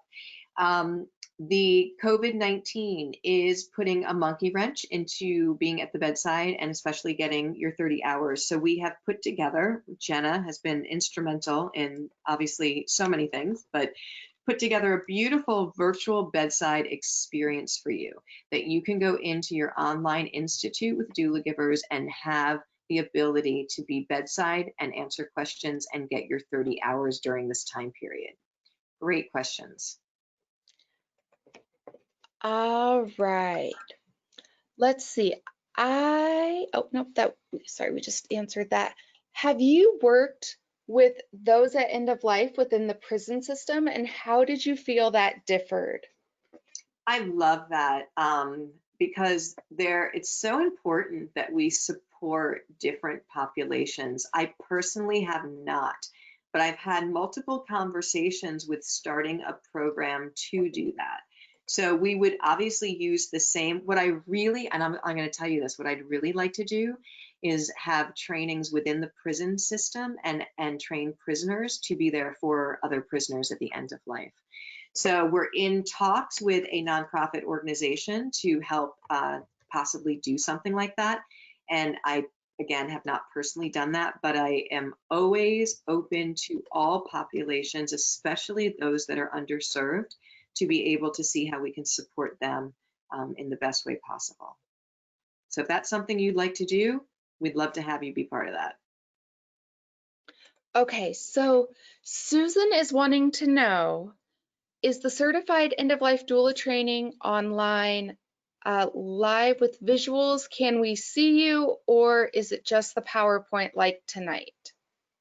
So for the most part, sometimes I'll put on the camera. It depends. I don't really want to distract the flow of it. So a lot of times I do it just like I'm doing tonight, but then there's plenty of opportunity where I do come on camera. So for instance, when you're not necessarily going to be in the semester group right now, but when we have semester groups, I am always popping on there on camera, doing lives, interactive. Then we have the Zoom conferences that are live with me on it. So there's like a combination of how we do it. There's a really beautiful flow to the way we have these classes. So the way that the graphics are, the way that everything's worded. Yes, at times I might put on a camera and it will be a little box, but we have really found that not necessarily does that enhance it at all, and that we save the live interactions for a lot of the other adjunct support that we do during the training. All right. Are the live sessions just for the end of life doula training, or are they for the rest of the specialist course as well? Great question. So it's only the certified end of life doula training. The other 2 programs will be done in your self-paced class with live support anytime you need it. So we do the certified end of life doula for 12 weeks, and it's an amazing program that gives you the best, again, education. And if you're going to continue, you have a really good handle on how everything works. And then you go in at self-paced, and you can also start, which is what people have done with other people in their semester. They've started little study and accountability groups to continue on in their training to make it fun and also to keep them on track. And you have live support anytime that you need it during your self-paced class. All right. This is a complete career change for me. I feel drawn to being an end of life doula. But how can I do this training while still working my current position until I'm done with the training? So that's the beautiful thing about the self-paced class. And the reason why I did a self-paced class is just for that reason. It was so hard to accommodate different people from different countries, different people with heavy work schedules, that we wanted to create a way that anyone can take this training wherever they are in the world. So that was the self-paced experience with, again, private Facebook groups, with trainers that are available to answer your questions anytime you need it. But then throwing up and being able to do live semesters in addition to the self-paced, when we're able to really, again, enrich the whole experience, and is a real excitement because of the energy that's part of that. So for anyone who does not have the luxury of flexibility with your time, which a lot of us don't, the self-paced class works beautifully. That's a perfect fit. All right. So can I take the first class and then later take the second and third classes if I enjoy them, meaning for the specialist program? You can do that, but it will be a different price point later on. So this is, yeah, so this is why I think that you want to get clear. It's not that you can't do it. You absolutely can do it. It's just that we're giving that reduced bundle package. You'd probably end up paying a lot more taking them separately or later, but you absolutely can be open to doing that for sure. All right, how long does it take to complete the certified end of life doula training versus the Doulagiver specialist training? The certified end of life doula training is 12 modules. Probably takes around 24 hours, about 2 hours for each module, maybe add on a bit for homework. And it's run as a live 12-week program. And then the care consultant is 16 modules and the elder care is 14 modules. And again, give yourself about an hour and a half for each module. All right, if we don't anticipate being able to start our end of life doula career right away, meaning in the next 3 months, should we still sign up and take the training now, or should we wait until we're ready to start the new career? Well, there's going to be lots of prep before you actually start your career. So you have your education, you put together your you know, your business, what that looks like. You start to understand what it's like to reach out to your community and network to bring in clients. So there is a lot of, again, time that comes prior to, you know, making money and opening the doors. So 3 months is no time at all. I would say absolutely to start learning now, because then when you're there, it will be so much sweeter to be able to say, okay, I'm ready, and be in that place to be ready to be able to do it. All right, Mary says thank you. Thank you, Mary. And Candace says that's perfect. Thanks, Candace. All right. Does the end of life doula process, what does the end of life doula process look like when the patient is a child? Is that covered in the training? It is covered in the training. And again, as you can imagine, there is a much different energy and the way that we work with that. So we absolutely cover that in the training. Really, really tough. You know, it can be really, really tough again. And we don't see a lot of children typically in this work because they go to those wonderful hospitals that cater to them, but we do occasionally, and it is absolutely covered in your training. All right. Is there ongoing support after you're done with your training? Yes, for life. So you're brought in at this point in the new Doulagivers Network for life. So we do continuing educational webinars, networking. You are on the directory. Again, they're going to start those regional chapters. It's not a Doulagivers initiative. It is a NEDA initiative, but it's End of Life Doulas, and there's lots of support and networking that continues on. It's beautiful. You will meet some of the best friends that you will have for the rest of your life in this work. All right. And Suzanne is wanting clarifications on when the discounted enrollment will be over. Okay. Suzanne, I love that. You will get till, I think, Sunday night at midnight ends the discounts. So for the next 3 days. All right. She says, thank you. You are amazing. Thank you. All right. Miss Mary says, I have a master's in social work and have been a grief counselor and a social worker for 40+ years. Oh my goodness, Mary, thank you. As well as a pastoral associate. How long have doula givers been a part of the end of life process? First of all, thank you for your service and your work. That's absolutely beautiful. So conceptually, I came up with this idea about, let's say, 16 years ago. And as you can only imagine, you know, at the very beginning, people thought, you know, absolutely never work. What are you even talking about? You know, I can tell you stories, and I will, about just holding that vision and never giving up. And it took years, you know, decades. I'd hold little I'll show you pictures of the trainings and things of that nature. And it's really within the last 3 years that it's taken on a momentum of a different level, which is a global level. And it is because it has always been crystal clear that this is the answer.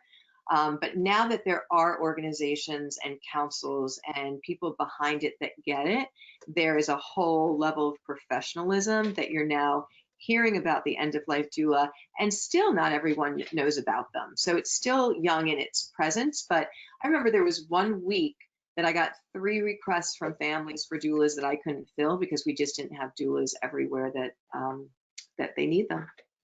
So still young in its infancy, but growing in dog years, which is great. All right. So is this a year-long program then? No, people usually finish it in, you know, 6 to 9 months. We like you to think about doing it in a year or under. Keeping that momentum is a really good time frame. And if you were going to do, let's say, so say you were going to do 1 class once a week and you were doing the specialist, you know, you could look at that 8-9 month mark for sure. All right. I am an RN in the prison system. I find it different than hospice and the geriatric population, but it is so important to be able to meet their needs. I look forward to being part of your class and to be an advocate for inmates. Thank you for this and what you do. That is absolutely beautiful. And I'll tell you now that we donate and support different populations to build their own, again, education system. And if you are interested, love to talk to you about being that person that can train inmates to then be there to support each other, which I think, again, is so empowering and so powerful. We would absolutely get behind you to help make that happen. I just want you to know that. Thank you for that. That's so great and so important. All right, my friend missed the webinar but would like to sign up for the training.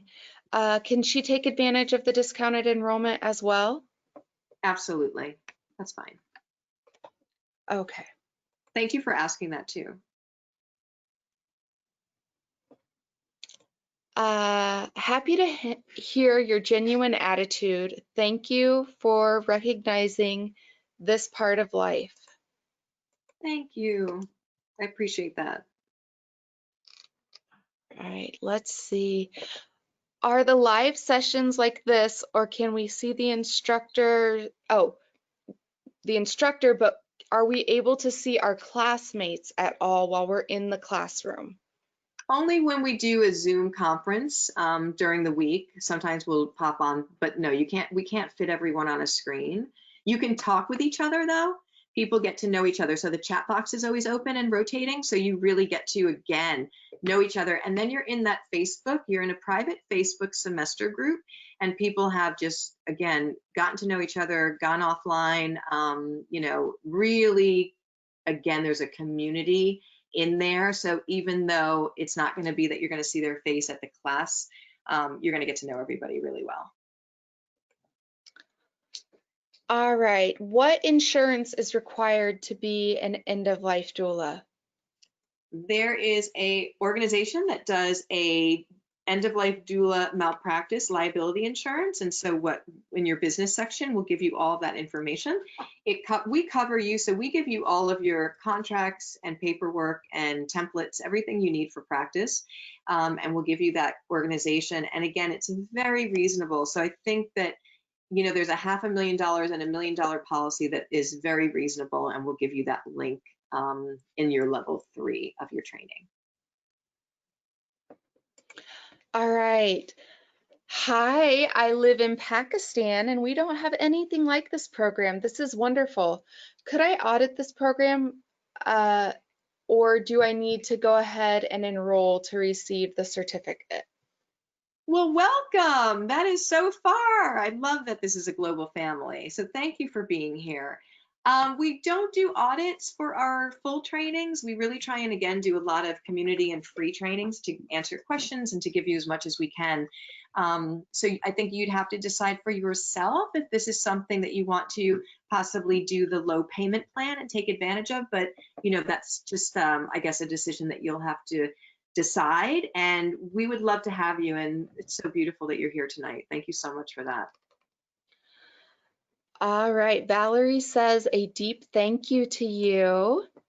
You're welcome, Valerie. And I'm just going through making sure I haven't missed anyone yet. All right, let's see. This program sounds ideal from Mary. Thank you. Thanks, Mary. Oh, she also says great Q&A. Wonderful. Yay. What a sweetie. Yeah. Let's see. It seems like RNs are very closely related to end-of-life doulas. How do they differ? There's a lot of differences. So one of the things is that the doula is, again, privileged to not have the restriction of time frame. So it's not that you only have an hour with each of your clients, which again does not work. End of life does not work like that. So yes, the doula is going to sometimes wear a little bit of a nursing hat, and sometimes a social work hat, sometimes a chaplain hat. It depends on what's coming up because you're a holistic practitioner. So our nurses and hospice is incredible, but it's only because the fact that end-of-life families and patients are asking for more time with practitioners in the home at the end of life to be there, and it's just impossible for most anywhere in the world to really be able to support that within their mainstream medical. So think of the doula as the non-medical professional handling that case, and the hospice nurse as the professional medical.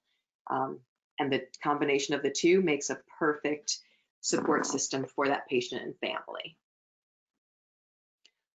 All right. Thank you from Singapore.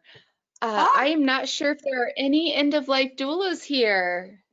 Well, be the first one. I am so excited to have this amazing global family. You guys are incredible. I don't know what time it is there or in Pakistan, and South Africa and Ireland, but I love you, and we are connected and here for each other. And we'd love to have you be the first and help you support getting that going in Singapore. All right. She says thanks. Let's see. I think that's about it, you guys. So many thank yous. You guys have all been amazing tonight.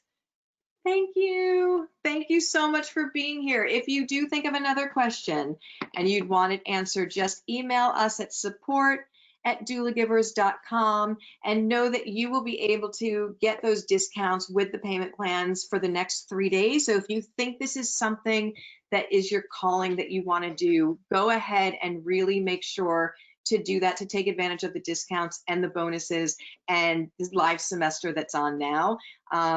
Following your calling, whatever that is, if it's something different, but following your calling is one of the most honorable things you can do for yourself. So I just want to share that with you. It's so important to, again, follow through with where you have your passion, because when your personality, who you are, matches with your purpose in life, that is absolutely everything. It's an incredible, magical journey, and you'll find that with if this is your calling, being a doula giver, you're gonna have your own transformation, not just helping other people. So I want to thank you all for being here. Jenna, thank you for being here with everybody. You've been incredible tonight. And again, if you have any follow-up questions, email us at support@doulagivers.com, and I hope to see you in class. All right, everyone, have a great night. Thank you. Bye, everybody. Thanks. Bye-bye.